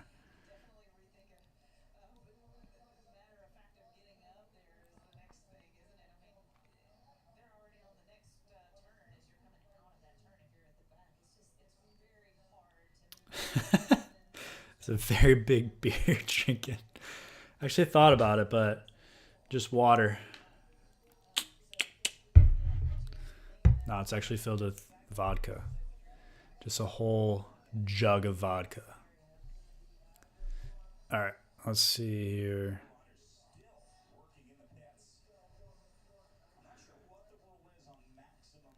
So I'm hearing from race radio that they're still working on bikes in the pits. Again, they had how many people go down, so there's only like 2 mechanics usually. So you can only work on bikes so quickly.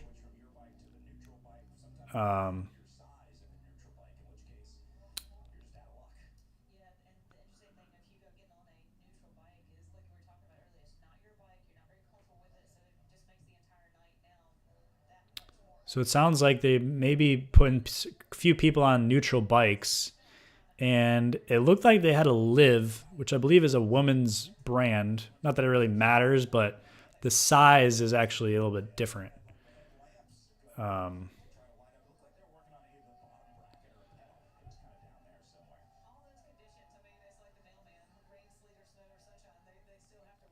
Let's see, that we're just about crossing over a minute for this lap as they enter turn 4.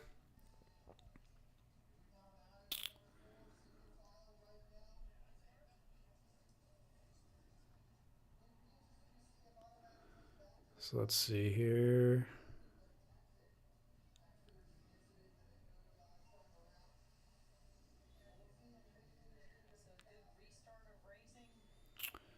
Probably like just about, yeah, like a minute 30 a lap. Right around there, so obviously it changes based on speed, but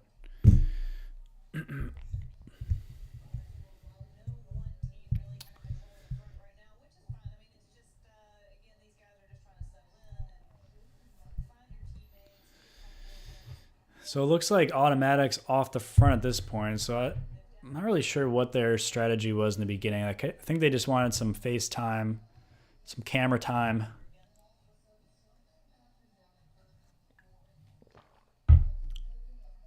I don't think any of them went down, but I also know there was 4 of them, and I only remember 3 of them being off the front after that crash happened. So I don't know if one of their riders went down. There's still a couple up towards the front right now that I see.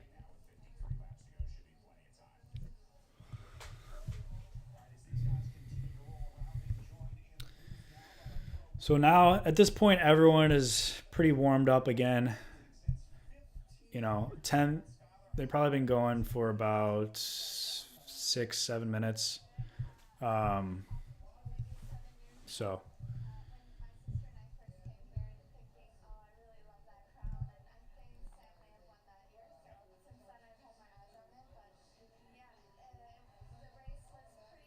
So it looks like we have Project Echelon moving towards the front. And we'll see if anyone tries to make a move here. Looks like we have a Project Echelon rider with a mechanical issue. He's putting his hand up. And that's just a signal to riders behind him that, like, hey, I have an issue. Go around me. And that way he's not, like, moving to the outside. He's just holding his line. And that's really the safest way. So you're not impeding any riders that are coming around you. You kind of just want to signal, hey, I have an issue. Go around me. And he's going to head to the pit right now, get his bike fixed if they have any extra wheels. And assuming that's his problem, it usually is. You have a flat tire or something. But hopefully they didn't use all of their neutral wheels, or hopefully he brought some of his own wheels so that he can hop back in. But that is one thing to know when you have a massive crash like that. You may use all of the equipment, all the neutral equipment. So sometimes it's good to bring your own wheels.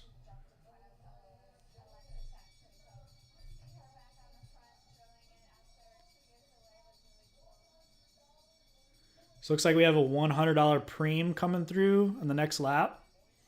We have automatic racing back up at the front. See 3 of them.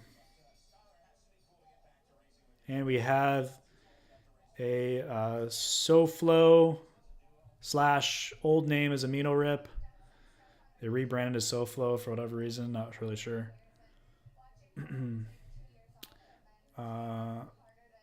$100, but it also looks like this is a point sprint for the green jersey.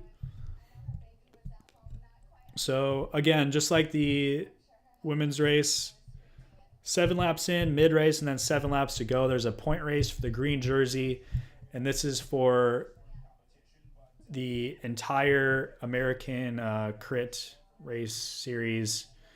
There's 10 races in that, so you get points in each race, and then whoever has the most at the end of the 10 gets the green jersey. So we have automatic on the front here. Let's see if they do a lead out to try to grab some of these points.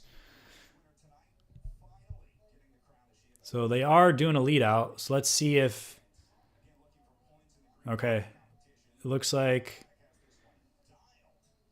they are going to grab all 3 points, I believe. Unless they have... Oh, no. It looks like one rider's coming through. And then here we have a move. This rider keeps going.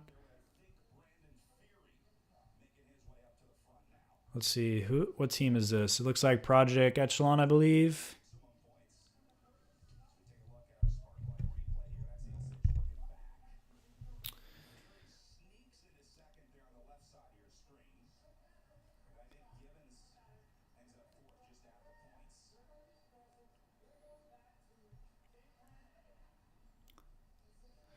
So let's see if this move breaks down to anything. But it looks like they're all going to come back together here. So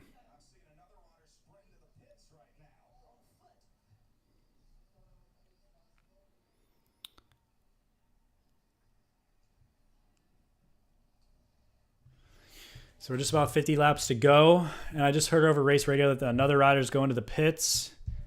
And looks like Butcher Box.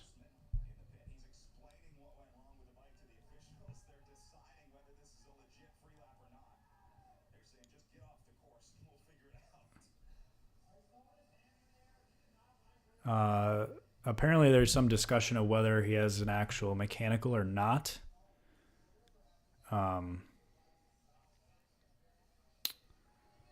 Yeah, sometimes they're a little prickly about that.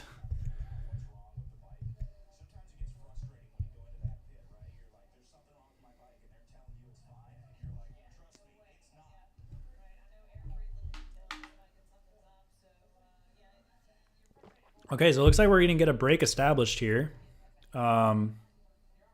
We have Texas Roadhouse on the front of the peloton.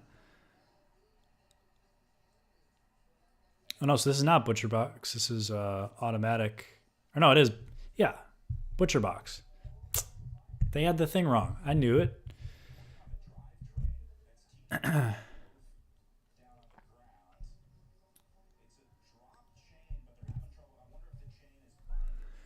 Yeah, so you can tell by the Peloton that they are just kind of slowing everything up a little bit, just by how wide they are, and it looks like this is a decisive move. So Texas Roadhouse does have a rider in here, which is why you saw that rider on the front kind of just sitting up.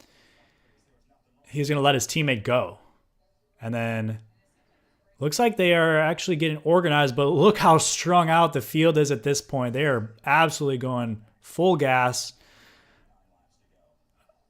Let's see who is on the front here. Is it Project Echelon?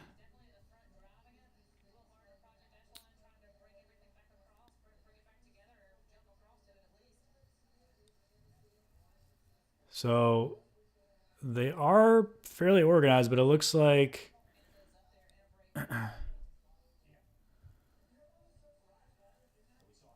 Project Echelon is trying to bring this all back together. I think they were not represented in that move, or they were not happy with the makeup of that break. So I think this is all going to come back together, and then they're going to reset, and we may see some counterattacks as soon as that comes back. So that's the one thing you got to watch out for. So let's see. I mean, there's probably like a 7 bike length gap at this point. We have a Legion rider attacking from the break, so this break is not working together as well anymore. So I would expect this to get pushed back together. They're kind of looking around at each other, and whenever that happens, like you're not going to make it. Again, we're still early in this race, going into 48 laps to go. So a long while, but the field is completely strung out. But now is where you need to watch for counterattacks. It's almost like an instinct of bike racers. When a brake gets caught, you attack. So that's always what you got to watch out for. And it's usually not that first move that gets away. It's usually the second or third or fourth. And that's you really got to be prepared for. It's when everyone is tired, when you're tired and you make that move, that's when things stick. So this is they have a lot of riders here. They have 8. But it looks like they're working together fairly well. Automatic is pulling this back, it seems. I think they have a rider in there though. That's why I'm not certain. Let me double check. I want to see if this rider, can't really tell. But automatic is definitely on the front driving, and it looks like it's coming back together on this stretch here.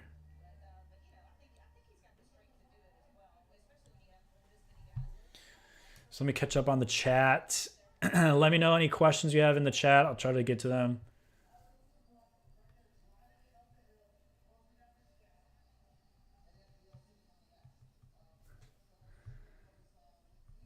I don't know what you guys are talking about. Tiger. Who's Tiger? Someone hit by a golf cart.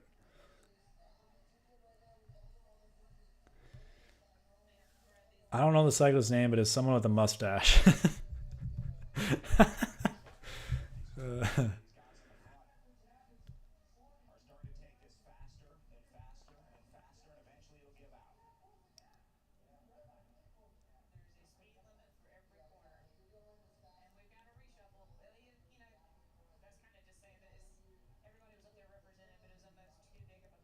Oh, the Masters, yeah. I heard there's some golf thing going on.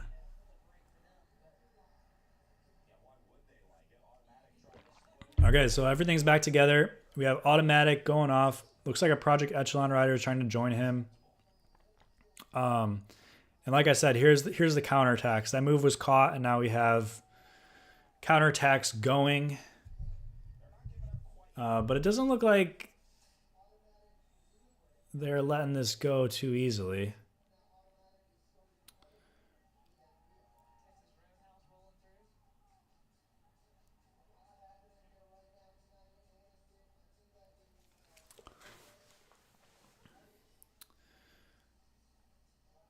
So there's a bunch of little splits across the field here.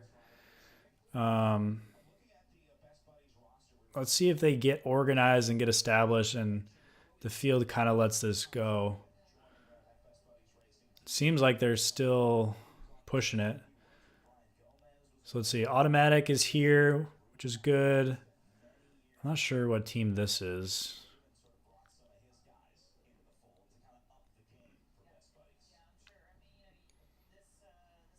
Project Echelon's there. Butcherbox looks like is there. Project Echelon is there. So it looks like it has a good makeup. All the big teams are represented, except Legion. Legion's not in there, which looks like they're on the front trying to pull that back. And it looks like this is coming back together again. Okay.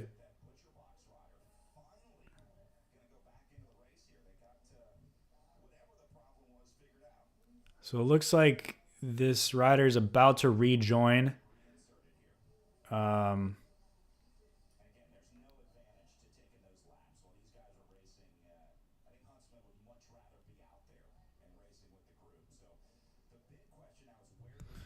So again, everything is still strung out. You can see those riders are still leaving that fourth turn while, they're nearly at the finish line at that point. So huge difference. Just the length of the field is massive, which makes it hard to actually compete, because you need to be at the front of the race to compete, obviously.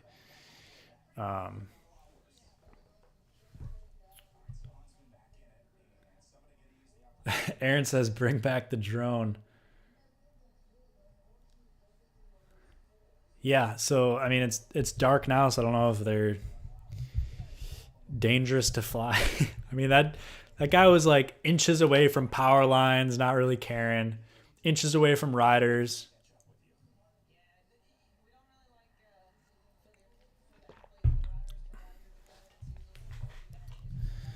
Okay, so we have at least one guy. And it looks like another's trying to join. But let's see if this field ends up giving them some room or not.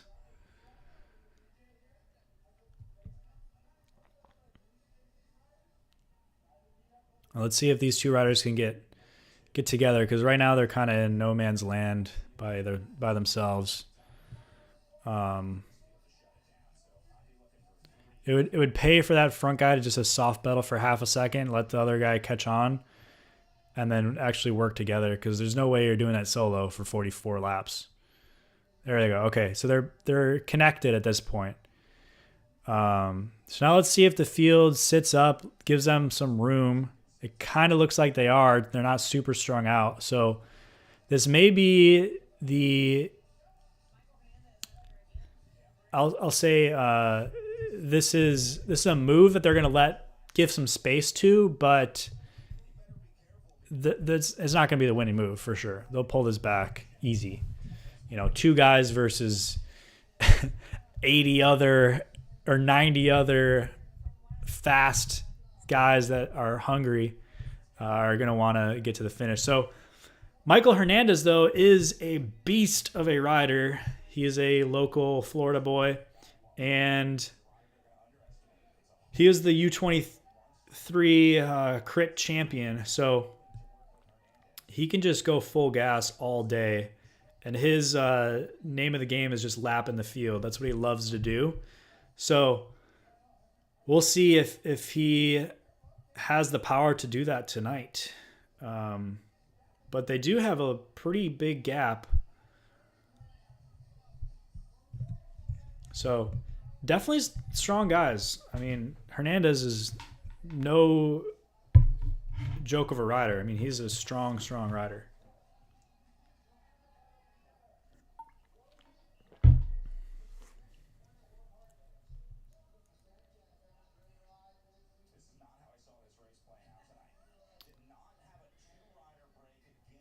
No way he can stick on this course.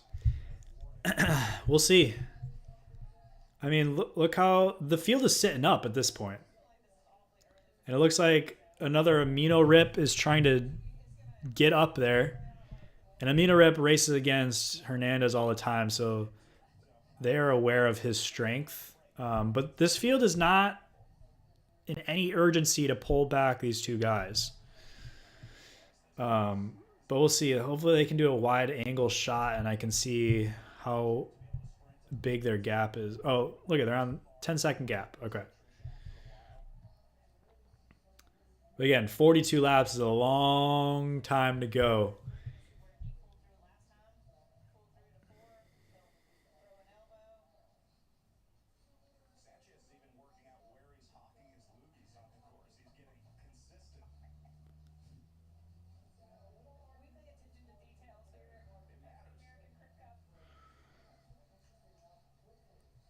I think it's more than 10 seconds. I'm gonna time it myself because I don't trust them. As soon as I get a good shot. Let's see. All right, turn 1. Timer started. 6, 7, 8, 9, 10. Oh, of course they're not going to show me. Oh wait. Boom. 18 seconds. 18-second gap. That is a pretty big gap to open up in like 3-4 laps. In a crit. Harry's saying no way he can stick it. We'll see. I'm giving them like a 15-20% chance of sticking it.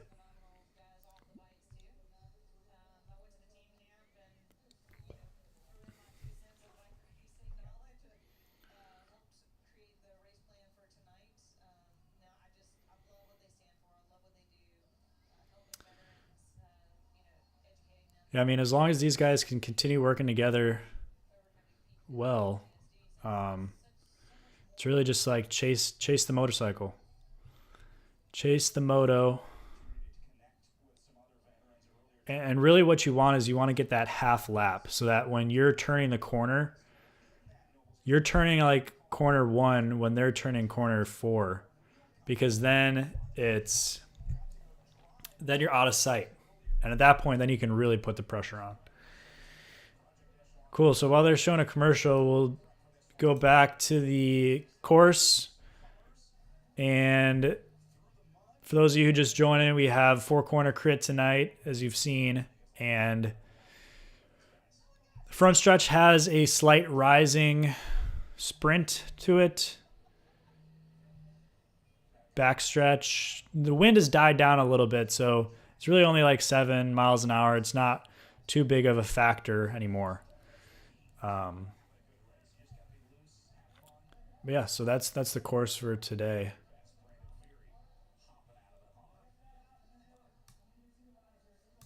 We'll switch back as they show the riders. Looks like they just left turn 4 as they go in with 39 to go.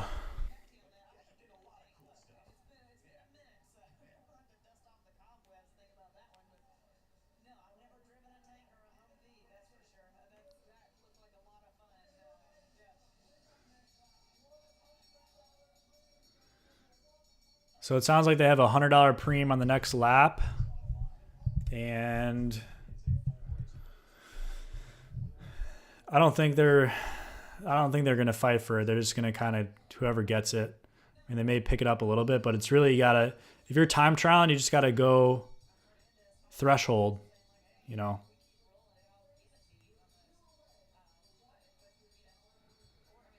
Looks like Project Echelon has thrown out a little flyer here. And Automatic is on the front.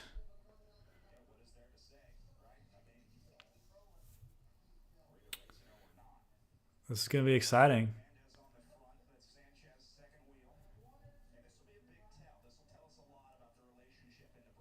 20-second, at least. Last time they said 10, it was at 18. So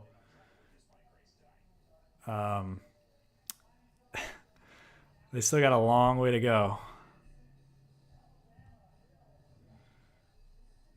But really, at this point, it's just like you got to pick out every second you can. So you see how they're not like going across the course.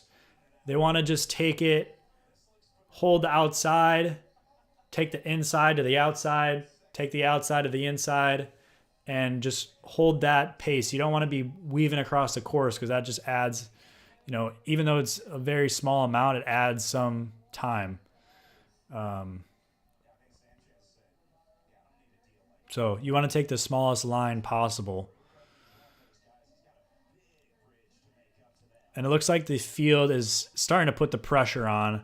They're a little bit strung out at this point, and I think they realize they've given Hernandez a little bit too long of a leash, and they want to pull some of this back.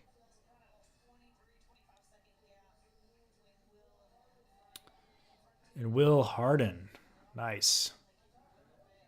Raced with him at Intelligentsia 1 year. He's a super strong rider, good breakaway rider. And it looked like, I hope they show that angle again. Okay, so yeah, they're just entering turn 3 when these guys are like just out of turn 2. So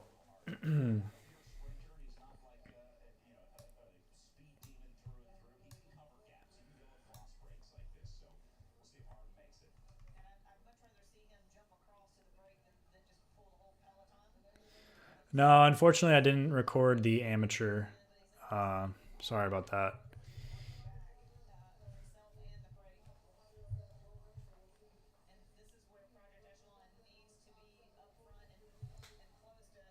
Marley's responding to you. Yeah, I didn't record the amateur.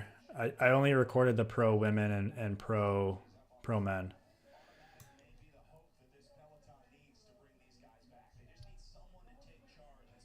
They're just looking to make what they gave to race. I feel like there's nowhere near as many people in the pack. Yeah, I mean, some people, probably a good amount could have been knocked out from that crash, or they just had a mechanical issue that is not solvable for whatever reason. People could have got dropped.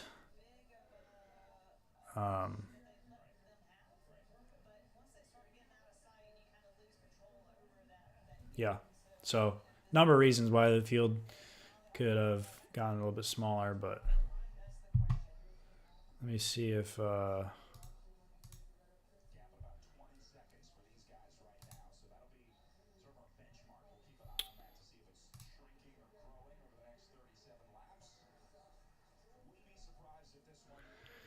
Hernandez is going full gas. Full gas.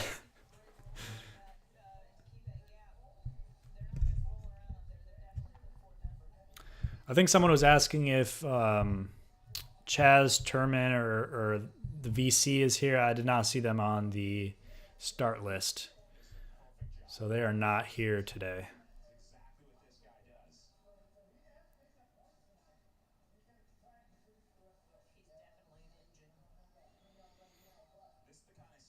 Yeah, it's just like hold 400 watts. That's what they do. And automatic is starting to get organized a little bit with Project Echelon.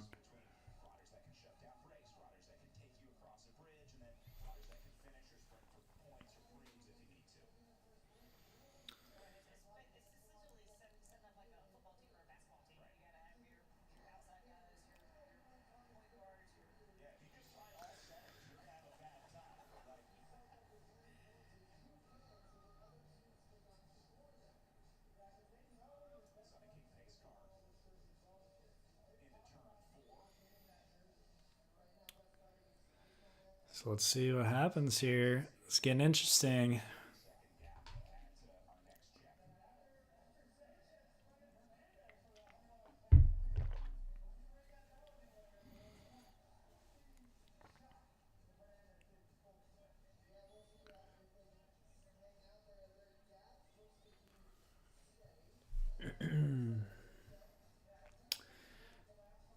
Cream should be 300 minimum. This wouldn't happen. Yeah. Can't be racing on $1 million bike to make $50. Yeah.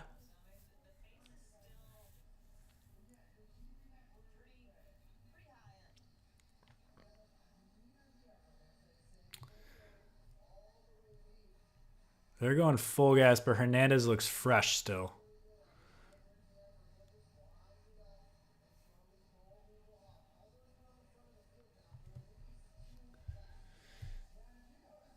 Yeah, I'll do another timer. I'll do another time check.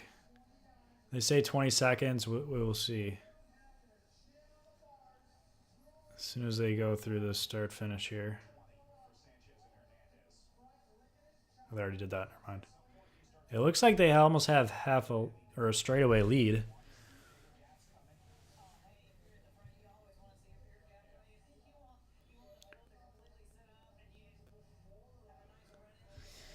It looks like they almost had a straightaway lead, so I think they still gained a little bit.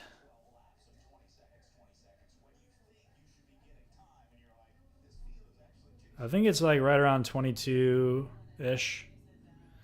22 seconds. This is what I got.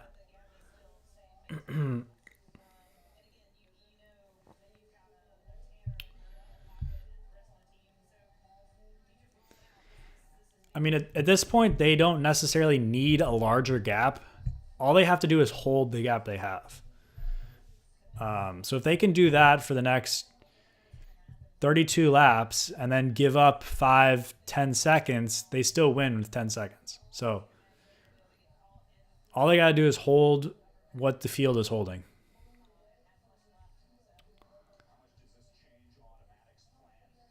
So now the question is, how many are they going to actually, is Automatic going to let two of their guys burn and have to pull this back? And then is any other team going to help them out? 23 seconds. Yeah, that's around what I clocked just a few seconds ago. Very interesting. Out of sight, out of mind. That's what they say, but we will see.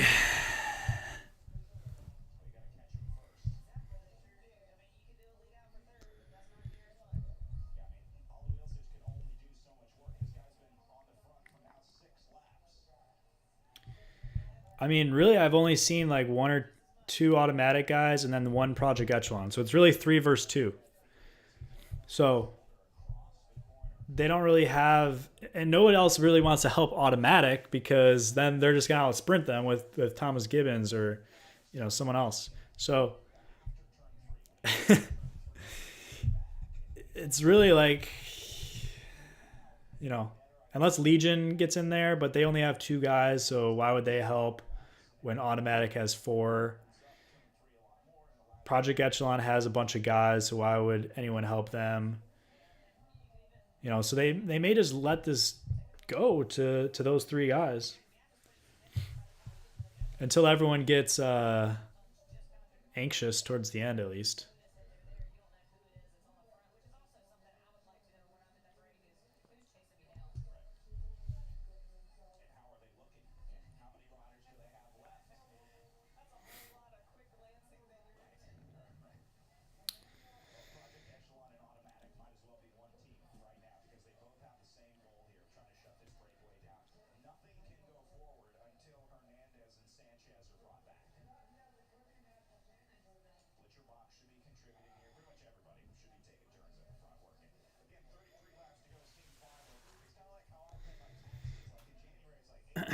And also, you don't necessarily want to pull them back super early because if you do, that just allows other people to start attacking, and then it gets harder to control. So if Automatic's goal is to just have a nice steady race for Thomas Gibbons, then this is really how to do it. You just let these guys kind of dangle out front, and as soon as you get 5 laps to go or so, you really put the pressure down and pull them back. So Just another possible tactic.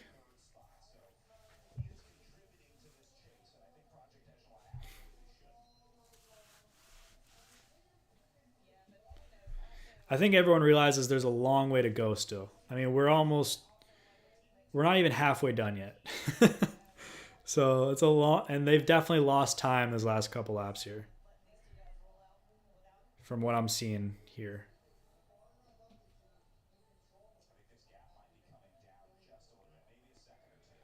You know, we started with 60 laps and we have 32. They're going into 31 to go.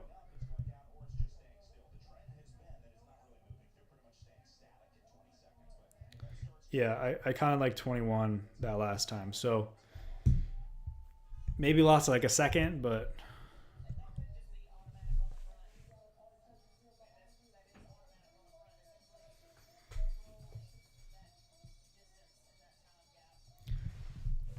so we have a point sprint on the next lap. And Hernandez, and if anyone can let me know in the chat who the other rider is in the break, that'd be helpful. But they're going to take first and second. So really the field sprinting for third.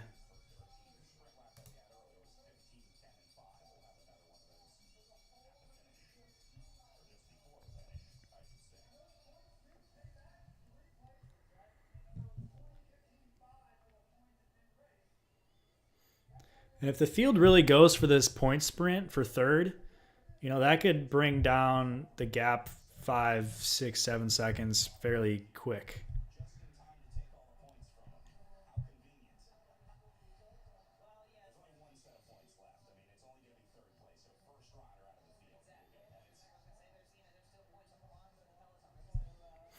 So we'll see if anyone jumps to try to get the third place points.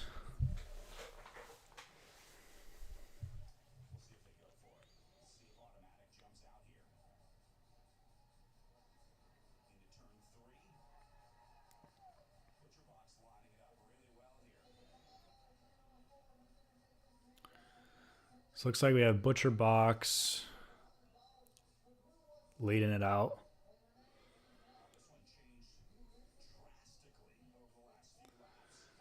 We have someone coming up on the left-hand side. Who's that?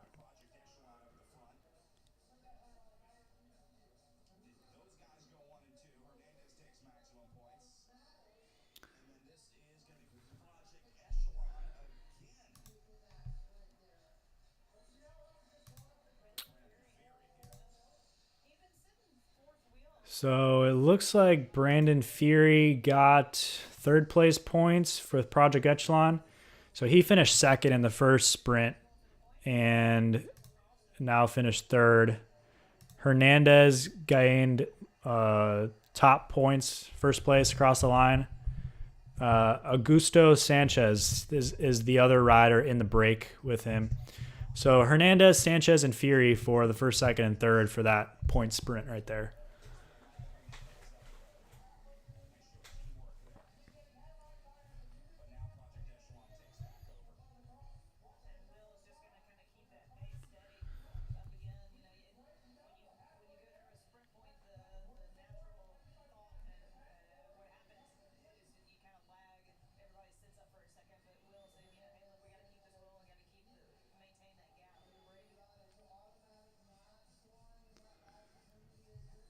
Yeah, I'm counting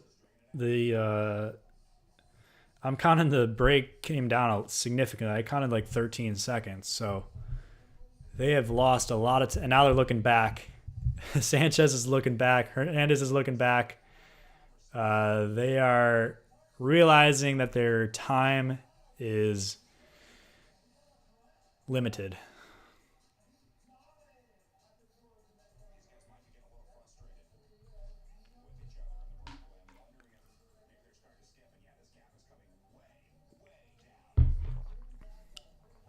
Their time is limited. Like I said, like when you have people sprinting hard for that point sprint, you're going to lose a lot of time quick. And now they have, you know, they're within 10 seconds now. So They're right there. Now at this point, it's just like, okay, we're letting you dangle. You can burn all your energy so you have nothing left for the rest of the race, and we don't have to deal with you anymore. That's kind of what the field is thinking at this point.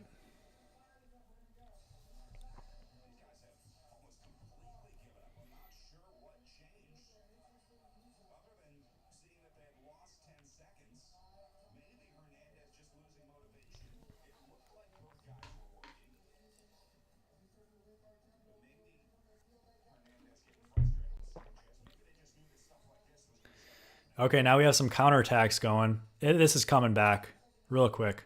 Yep, they're sitting up. I think the field sees this and they're trying to attack over the top.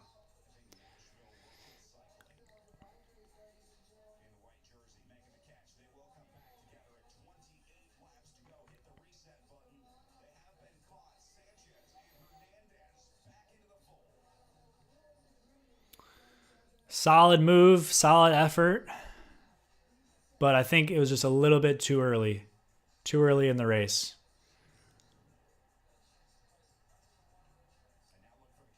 Just too far to go with two people. Yeah, they made a few bucks for sure.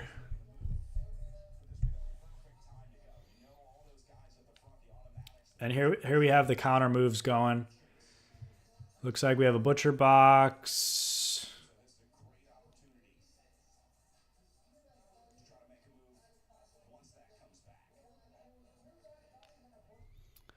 And I think Will on Project Echelon is basically just the workhorse. He's just trying to keep everything together, keep their sprinter safe. And I believe Brandon Fury is their sprinter. So here we go. We have some counter moves going at this point, trying to get something established. We have some splits going. Oh, that is a big split. Looking back at that point, who's going to help me?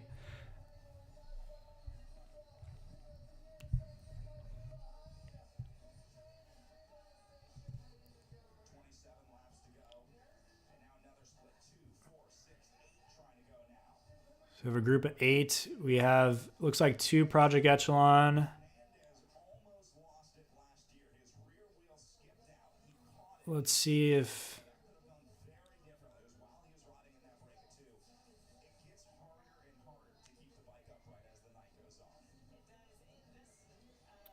Oh no, you can't be looking around. That's the thing with the break. Like, if you're gonna go, you gotta go. And sometimes, if you have like 8, 9 guys, people start to look around and wanting to skip poles. So really, like 5, 6 is probably like the max. Anything larger than that, people don't want to do, or people want to start sitting on. And at that point, then you have, if one person starts sitting on, then someone else thinks they can skip a pole, then you just fall apart. So it looks like this is all, I think this is all coming back together. There may be a few splits, but it's just strung out.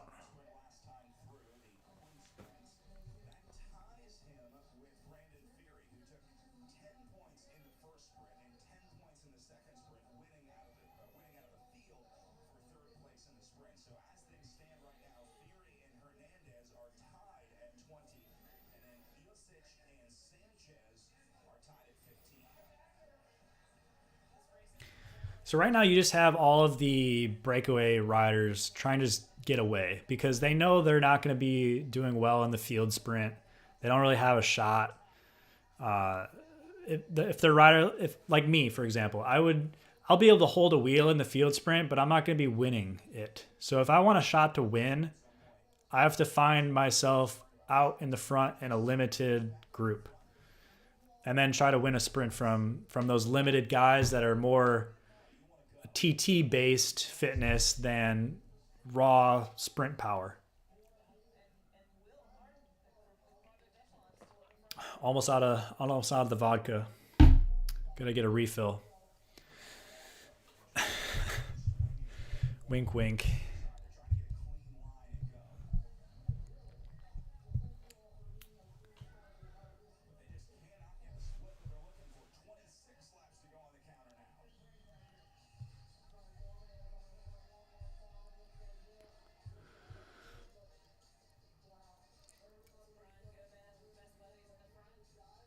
Looks like we have Best Buddies, Project Echelon. Looks like Will from Project Echelon, Butcher Box.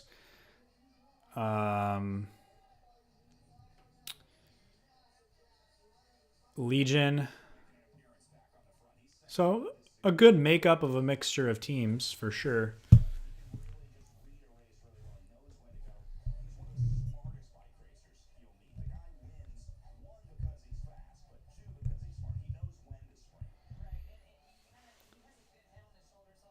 Yeah, they're sitting up. I'm betting this is coming down to a field sprint. That's what I think. It's just the course isn't. It's not decisive enough. There's not any. It's just wide open. It's hard. It's really hard for a break to stick away on a wide open, fast course.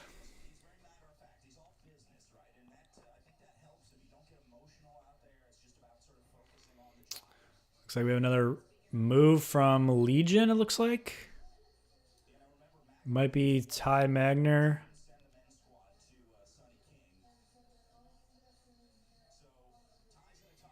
Yellow light.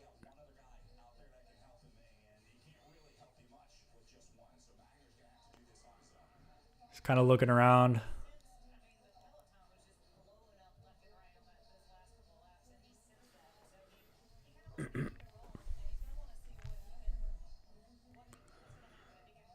Let's see if anything gets set up here. I think Echelon is okay with it coming down to a field sprint, but we will see. Oh, yep.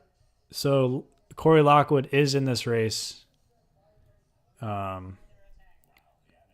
saw his name on the rider list, but yeah, he's on Butcher Box. Yeah, so there's a big split towards the back of the group. You can see that those last few laps definitely put the pressure on. So that's the thing. If you're in just a bad position and you get caught out behind a split, like your race is done. So all these racers are going to get pulled.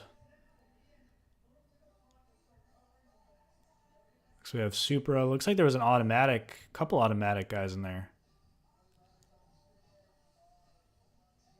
Not sure why that is, but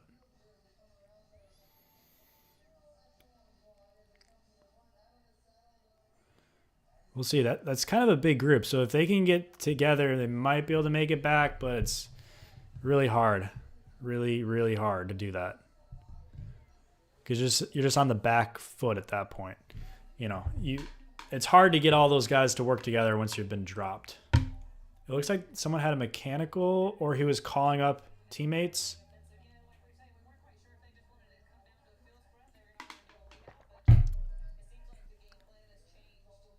Looks like this field is just blown up now randomly.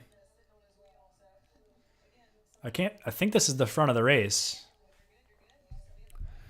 But it just blew up. Now there's like 15 guys left. Or is that just a break? And this is the field. This has got to be the field. Okay.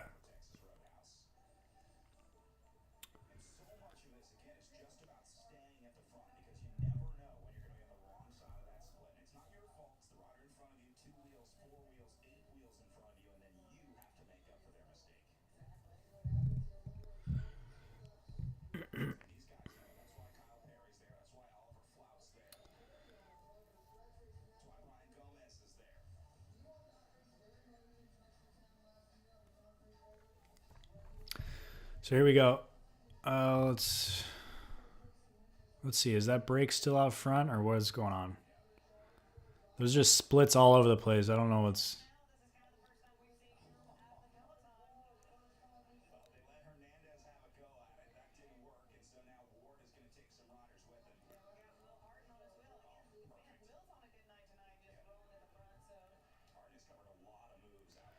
Will is a beast. Okay, so this is the break. There's no riders in front. Another two-man move. Will is strong. He's strong. I don't think he's as strong as Hernandez, but he can he can ride hard. I've seen him ride away solo from a field at Intelligentsia, so he definitely has some power in his legs. And he's got his GoPro going, so we're going to see a cool video later.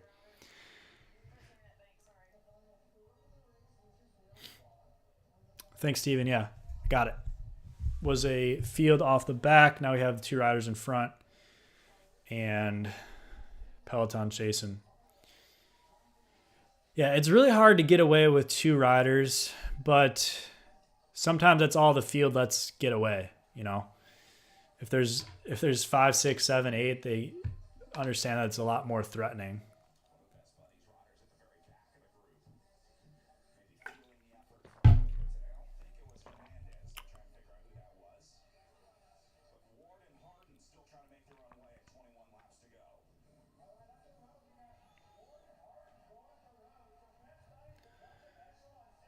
Yeah, it is a big attack for sure.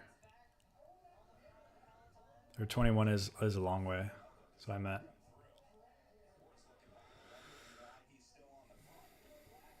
That's still like 30 minutes probably left. Maybe just under 30 minutes left.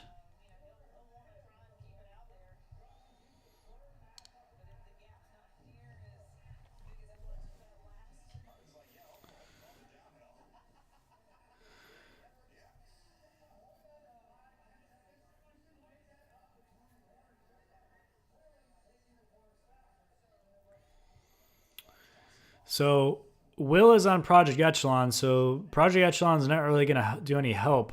So this is really going to be up to Automatic to pull this back, and it seems like they're not really giving them much room. But again, this is still like a 30-minute effort for these 2 guys, and that's after an hour of racing, so it's not easy to do a threshold effort after an hour of hard racing. And Will did a lot of work to pull Hernandez back.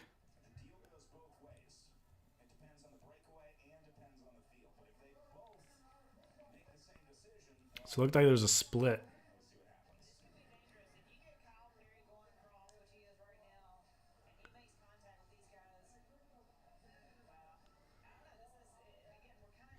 Best Buddies has some sick BMC bikes. That color is awesome. It's like black and then like a metallic logo. It's like sparkly. That is sick. That is really cool.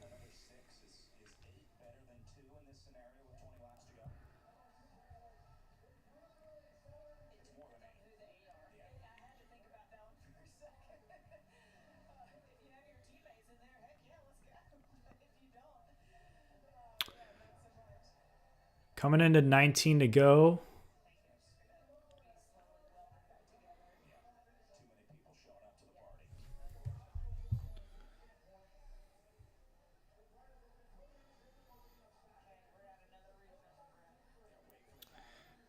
It is now 48 degrees. So definitely a little chilly to finish this race off. And it looks like we have a move on the right from Ty Magner. Yeah. He's just putting the pressure on. But he wants someone else to help him out. Nobody really wants to help him.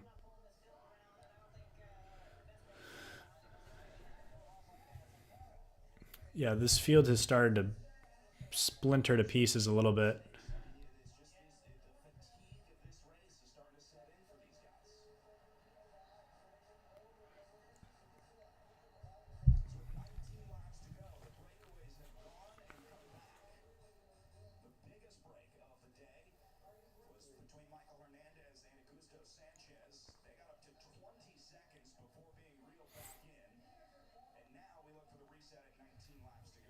So let me know in the comments what you think is going to happen. Is there going to be a break that ends up sticking it in these last 19 to go, or is this coming down to a field sprint? And also let me know who you think is going to win. Do we got Thomas Gibbons from Automatic? Do you have Corey Lockwood from Butcher Box. Do you have... Who do you got? Let me know in the comments who your pick is for the win.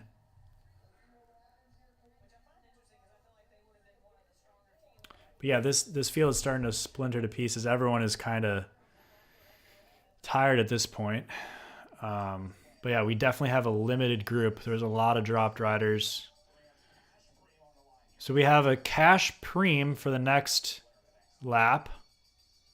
And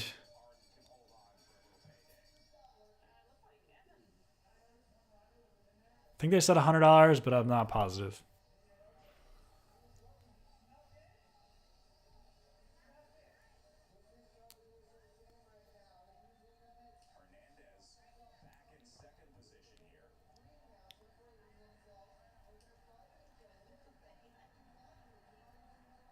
So it looks like Hernandez is giving it another shot.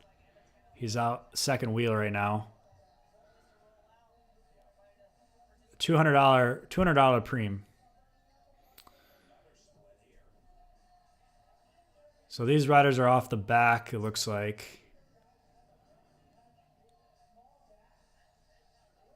But this is where to watch for counterattacks. And also with 7 to go, there is that last points sprint. So those two spots, I think we may see something with 7 to go. Someone is going to try to push something, put the pressure on, and we could see the race totally blow up at that point. What's interesting is, normally in these races you have just like a train of legion that just keeps everything nice and smooth, 25, 28, 29, 30. And then at the end, finally pick it up to 32, 33, 34. This time we don't really have any super strong team to control everything. So we could see just attacks, go, go, go, go, go. Everyone just trying to get out off the front, and everything just kind of blows up.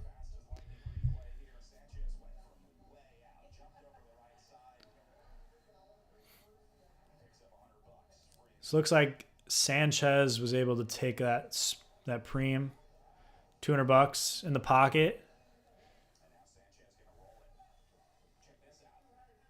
Get some gas money.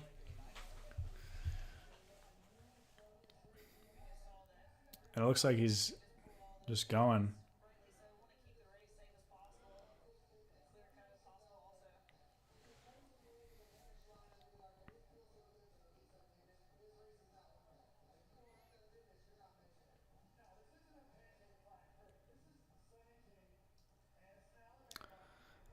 So coming into 16 to go.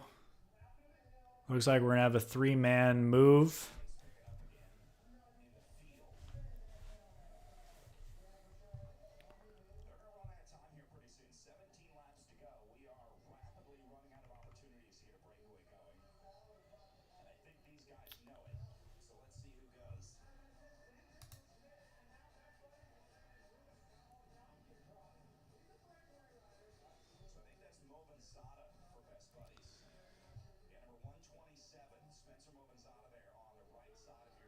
I think that's Corey Lockwood potentially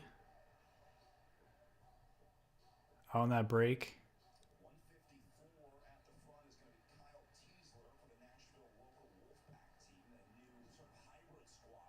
We'll see. Let me listen to see if...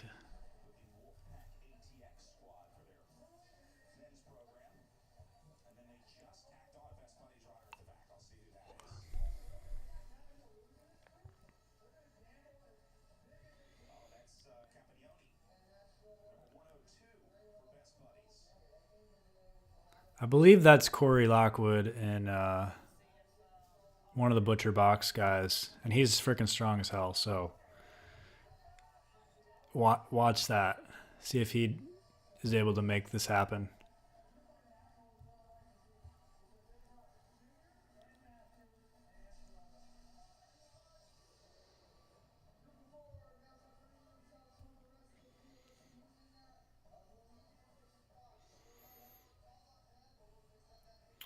So it looks like this move is punching out a little bit. We have one rider trying to bridge up. See if he can make it. It looks like he's going to. But we have the field kind of waving out and not really, not any decisive people trying to pull this back. Let's see. This rider's, looks like he's just about getting attached to the back of that break. 15 laps to go. Getting close. Sanchez is a beast in every breakaway. Yeah, I mean, that's one way to make sure you're in the winning move is to be in every move.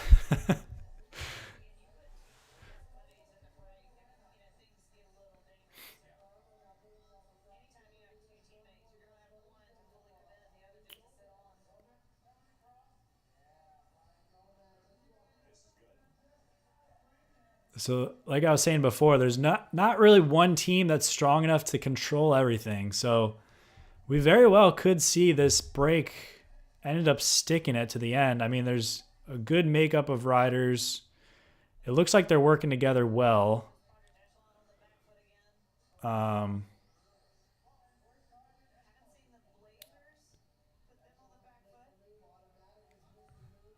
Let's see. I don't know if there's a Project Echelon or an automatic racing rider in here, which means they need to do some work. But look how small this field is right now.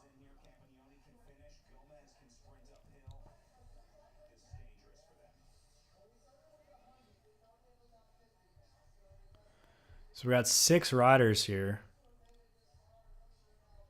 Right? 1, 2, 3, 4, 5, 6. Yeah.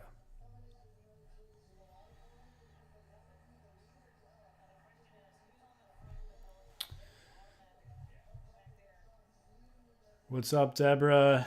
Nice. That's awesome.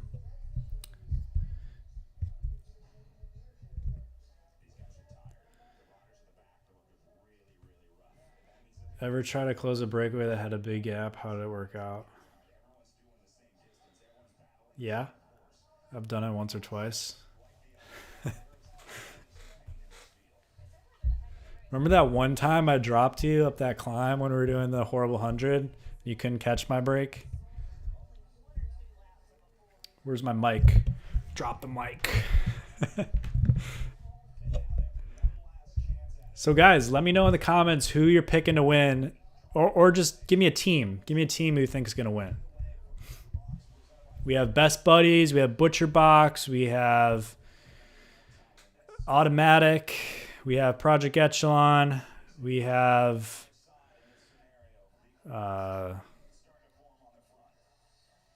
who else? Let me know. Let me know in the comments.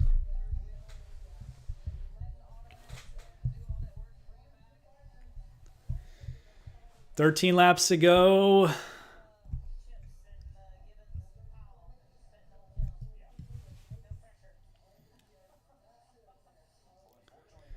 Automatic is going hard trying to pull this back together. But again, as soon as they do this, they're just opening it up to counterattacks. That's what's going to happen.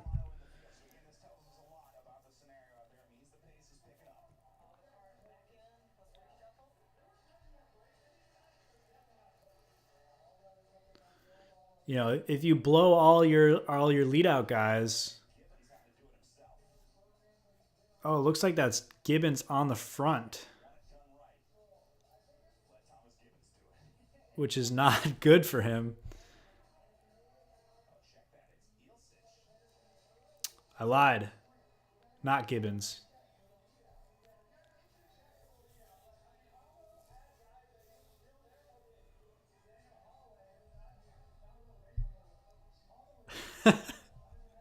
Yeah, not warmed up, 70 miles in.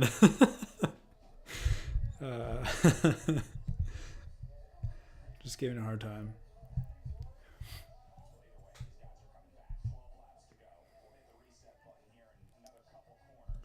Got those Envy wheels.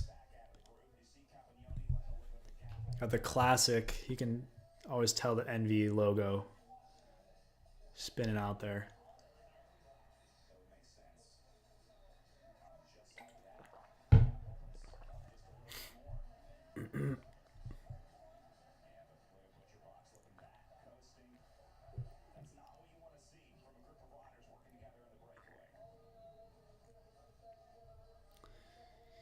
Yeah, everyone's looking around. This is coming back together.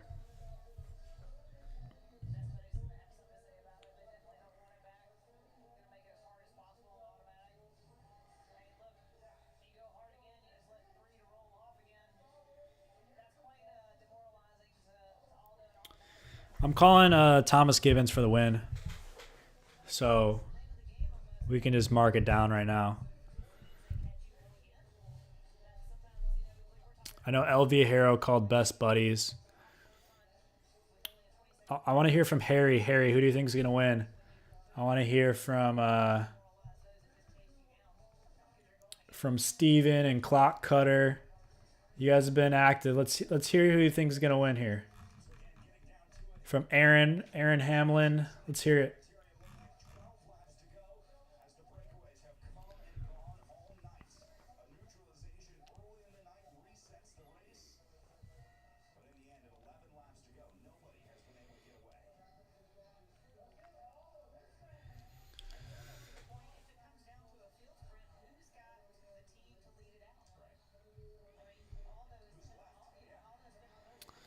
Looks like we have everyone looking around, and then we have a rider going up on the left-hand side, it looked like.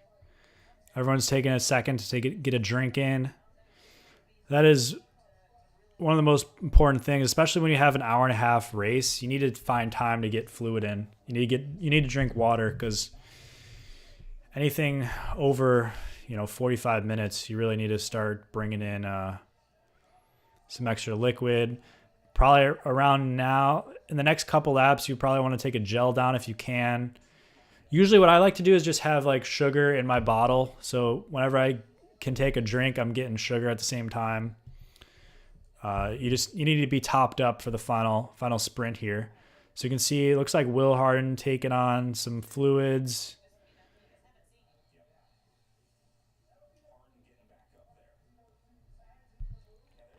That's whenever there's a lull in the race, that's a good time to actually just take a drink. And it's all spreading out at this point. We have a couple riders going off the front. Looks like Texas Roadhouse and Project Echelon, I believe.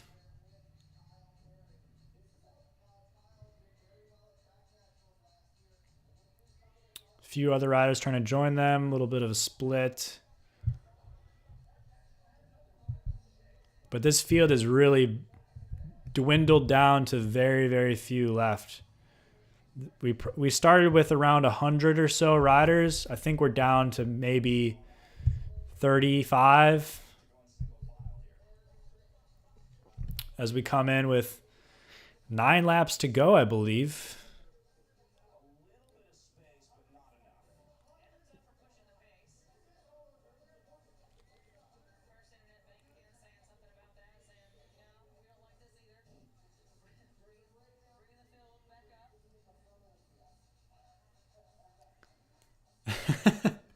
Okay, no problem.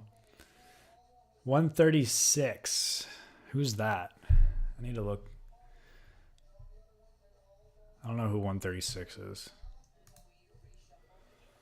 But I'll look out. I'll look out for 136.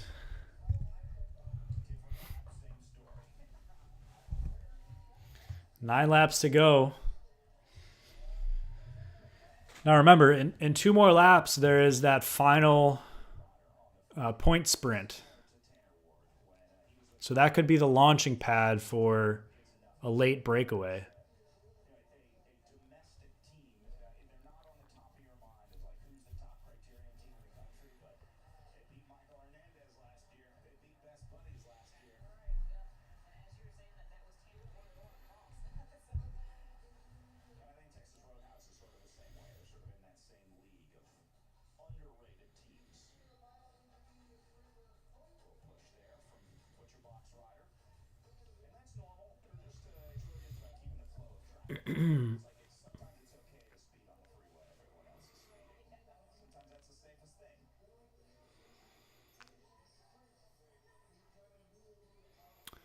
Looks like we have a large break at this point. 7 guys, which again, sometimes not always great because not everyone wants to work together when you have this many. A lot of people start to want to sit on. I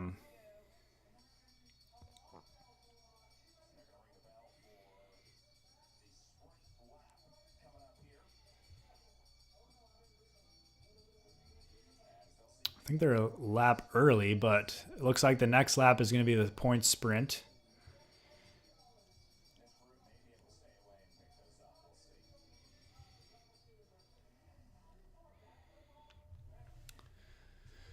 So we have the point sprint coming up here. And again, this could be, well, we'll see since there's this move already here. But again, it's quite large. Like that guy 148, he did a very short pull. They're all doing very short pulls. Looking back, yeah, see, this is coming back.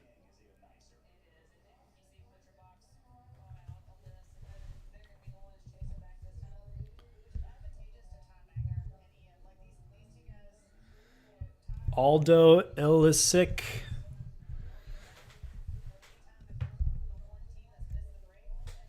Don't know.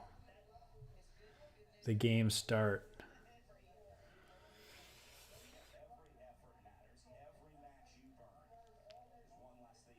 So here they come through the point sprint. I don't think anyone in this group really cares too much about these points.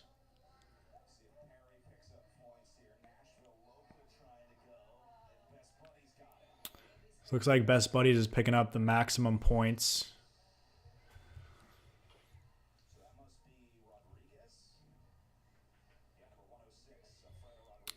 Yeah, and they're sitting around, so they're not going to use this as like kind of a launch pad for a break. This is coming down to a field sprint for sure. But yeah, those BMC bikes, sick paint, really cool in the light.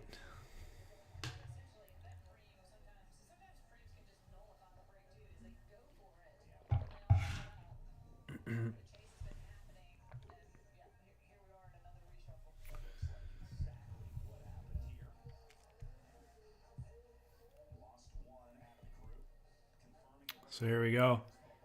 Thanks everyone who's watching. Looks like we have 99 viewers. That's awesome. So if you're not subscribed to the channel, make sure you subscribe to the channel. It helps me out, allows me to continue doing these live streams. Leave the video a like if you're a fan.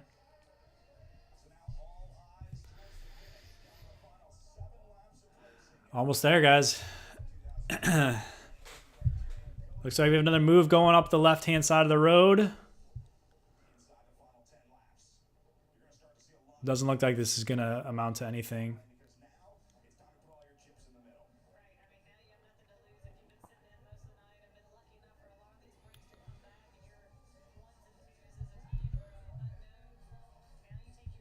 Who is this? I don't even know what this team is.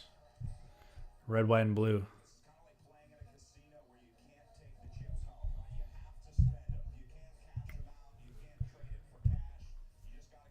Looks like this guy's got a TT helmet on. An Aero TT helmet.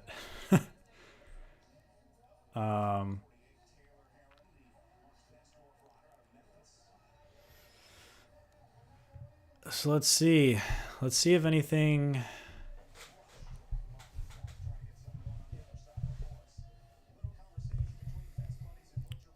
Yep. That's not what you want to see in a break. People looking back. Looks like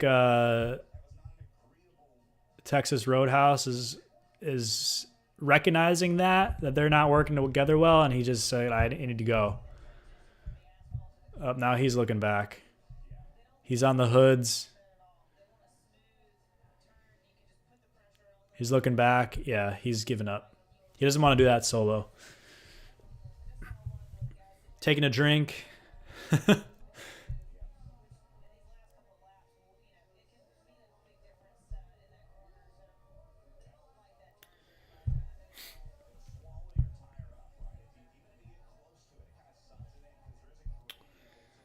This is the lull before the storm. So this is really This is when, if you're in the back, you've been sitting in, this is when you need to start getting in a good position.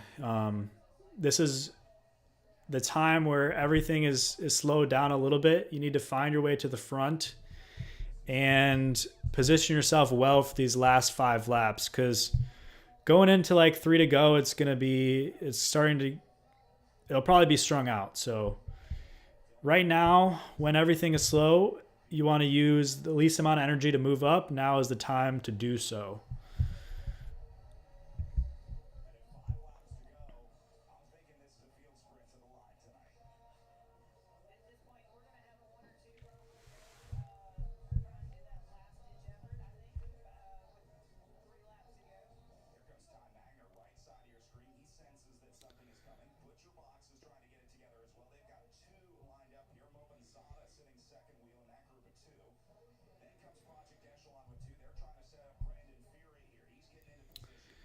So here we go.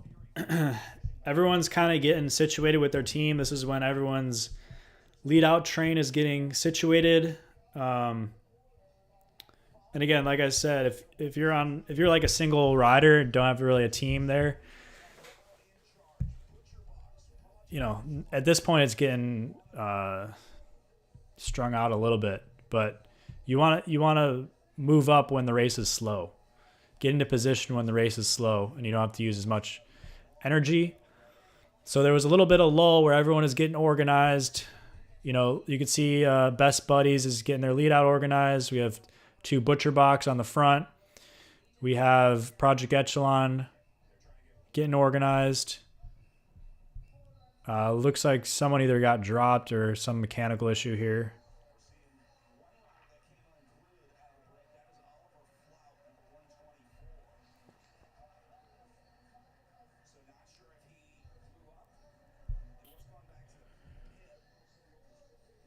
So you can see all the teams getting established at this point. They're all getting organized near each other, so they know where they're at. And getting ready for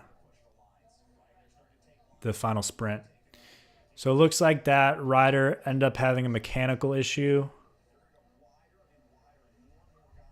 But again, free laps are over, so his race is done for the night. I'm not really sure what Butcher Box is doing at this point. It's a really long way to lead this out. They should be a little bit further back, in my opinion. I don't know why they're pushing the pace here with only 2 riders.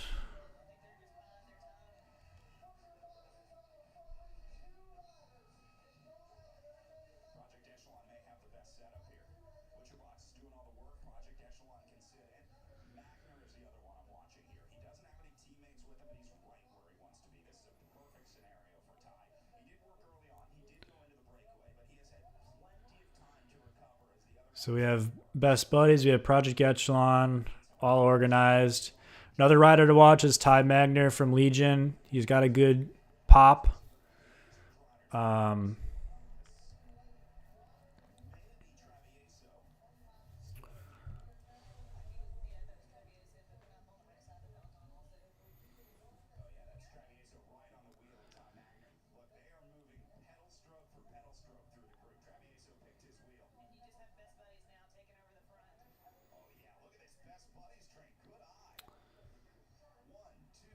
Yeah, Best Buddies has a ton of riders out front right now.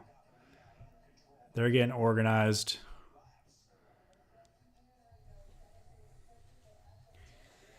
They're getting organized to set their rider up. So really, they're just going to try to keep the pace super hot.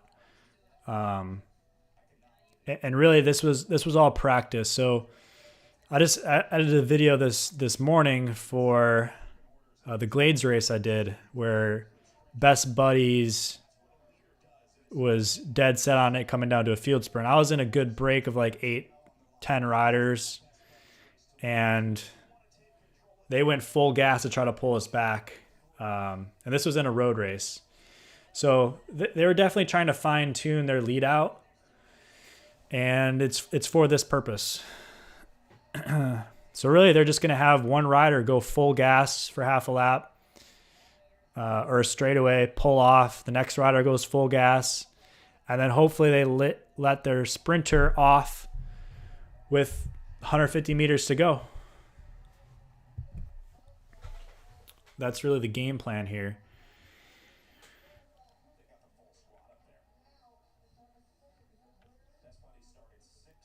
So here we go. This is 100% coming down to a field sprint at this point.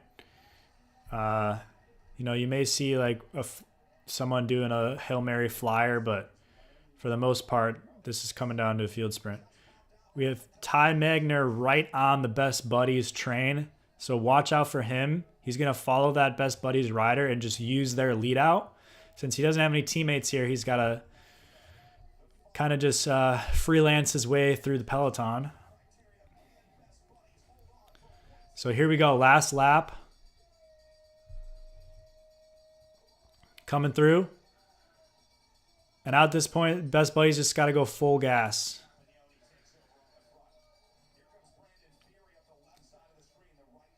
This rider is just going to, this first rider's race ends probably about halfway through this back stretch, and he's going to pull off, and then the next rider is going to go. So they're not interested in the finish at all, the guys in front. They all are interested in having one guy win the race. So even though one person wins, it takes a whole team to win a bike race. So it really is a team sport. So he's just going full gas, and see, he's about to pull off, I believe. Or he's going to lead them through turn 3, looks like. So yeah, okay, so they shedded one rider. So 2 left, he's going to lead them through turn 4. And then they're going to have one rider left before their sprinter. And this is the final lead out guy. He's just going to go full gas. And then we have Ty Magner in third wheel right now. We have Best Buddies going. It's a little early. Oh, Thomas Gibbons coming up on the right side. Who's going to win it? Looks like Best Buddies took it with Thomas Gibbons in second. Wow.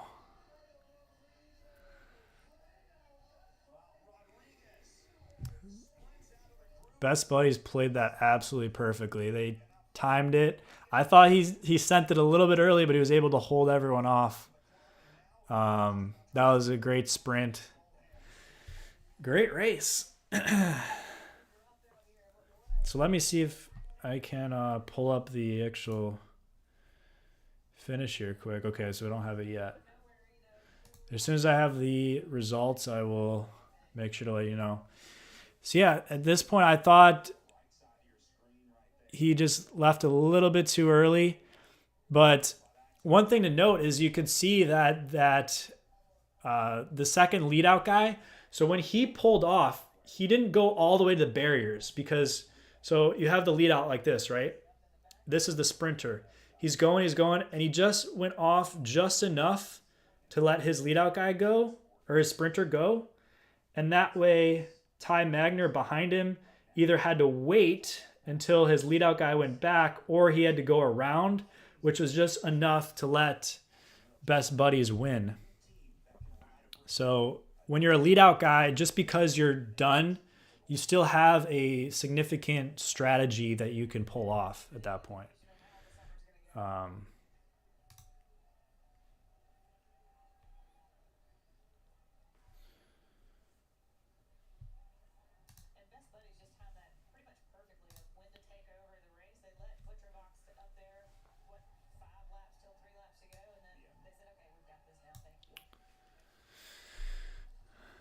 Thanks for streaming. Yeah, for sure. Dwayne Randolph says perfect lead out. Yep, that was absolutely textbook. Clock Cutters kind of looks like VC, but on a beef diet. Deborah said, "Do you live each race they have?" Yeah, I'm gonna try to do as many as I can. I can't promise all of them, but yeah, make sure to subscribe, and I will. All the races that I can stream, I will. Good race. Yeah, decent race. Yeah, it wasn't too bad. We had some breakaways. We had only one massive crash in the beginning, which ended up neutralizing the race. Had Hernandez on Best Buddies in a long breakaway early on, end up getting pulled back with about 30 laps to go. And then Best Buddies just did a textbook lead out train and they were able to take it home. So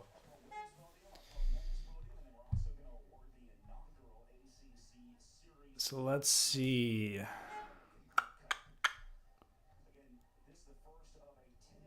They're still organizing the actual results here.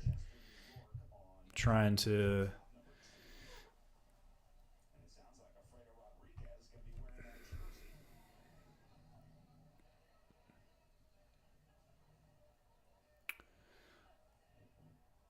there we go. So Rodriguez, Best Buddies in first. Thomas Gibbons second. Ian Garrison of Legion in third. Brandon Feehery of Project Echelon fourth. And it looks like they're still deciding on fifth at the second, at this moment. But tentatively, it's Asa Black of First Internet Bank.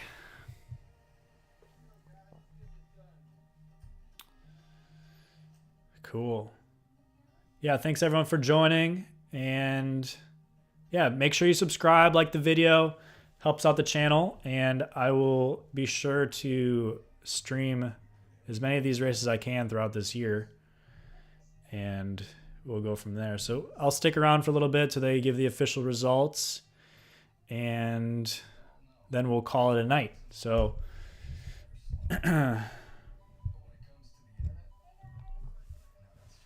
once this commercial's done.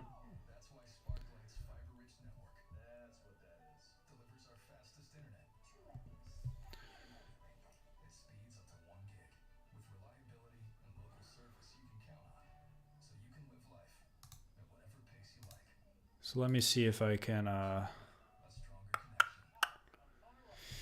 edit this quick so I can show you the results I have on the screen.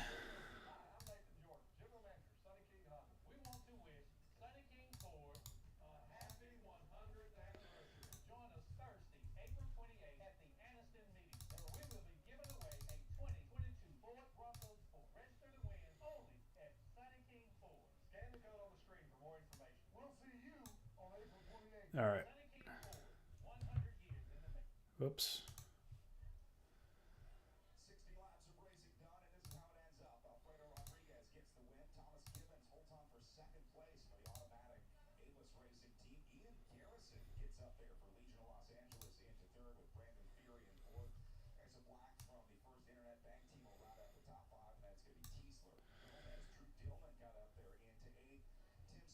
So this is what I got for the finish. Looks like it was right around an hour and a half. And oh, it looks like Sebastian was there. I did not see him on the list, but Sebastian from SoFlo, he's a Miami guy.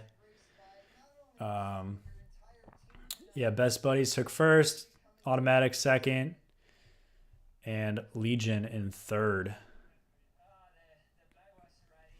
Project Echelon in fourth.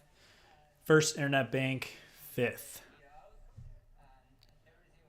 So let me get back to the...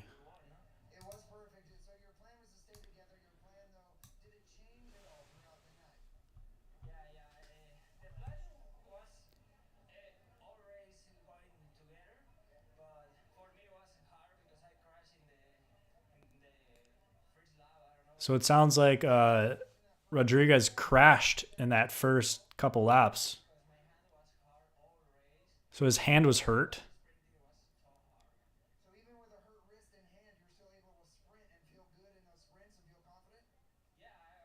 So I guess he hurt his hand in the crash early on. And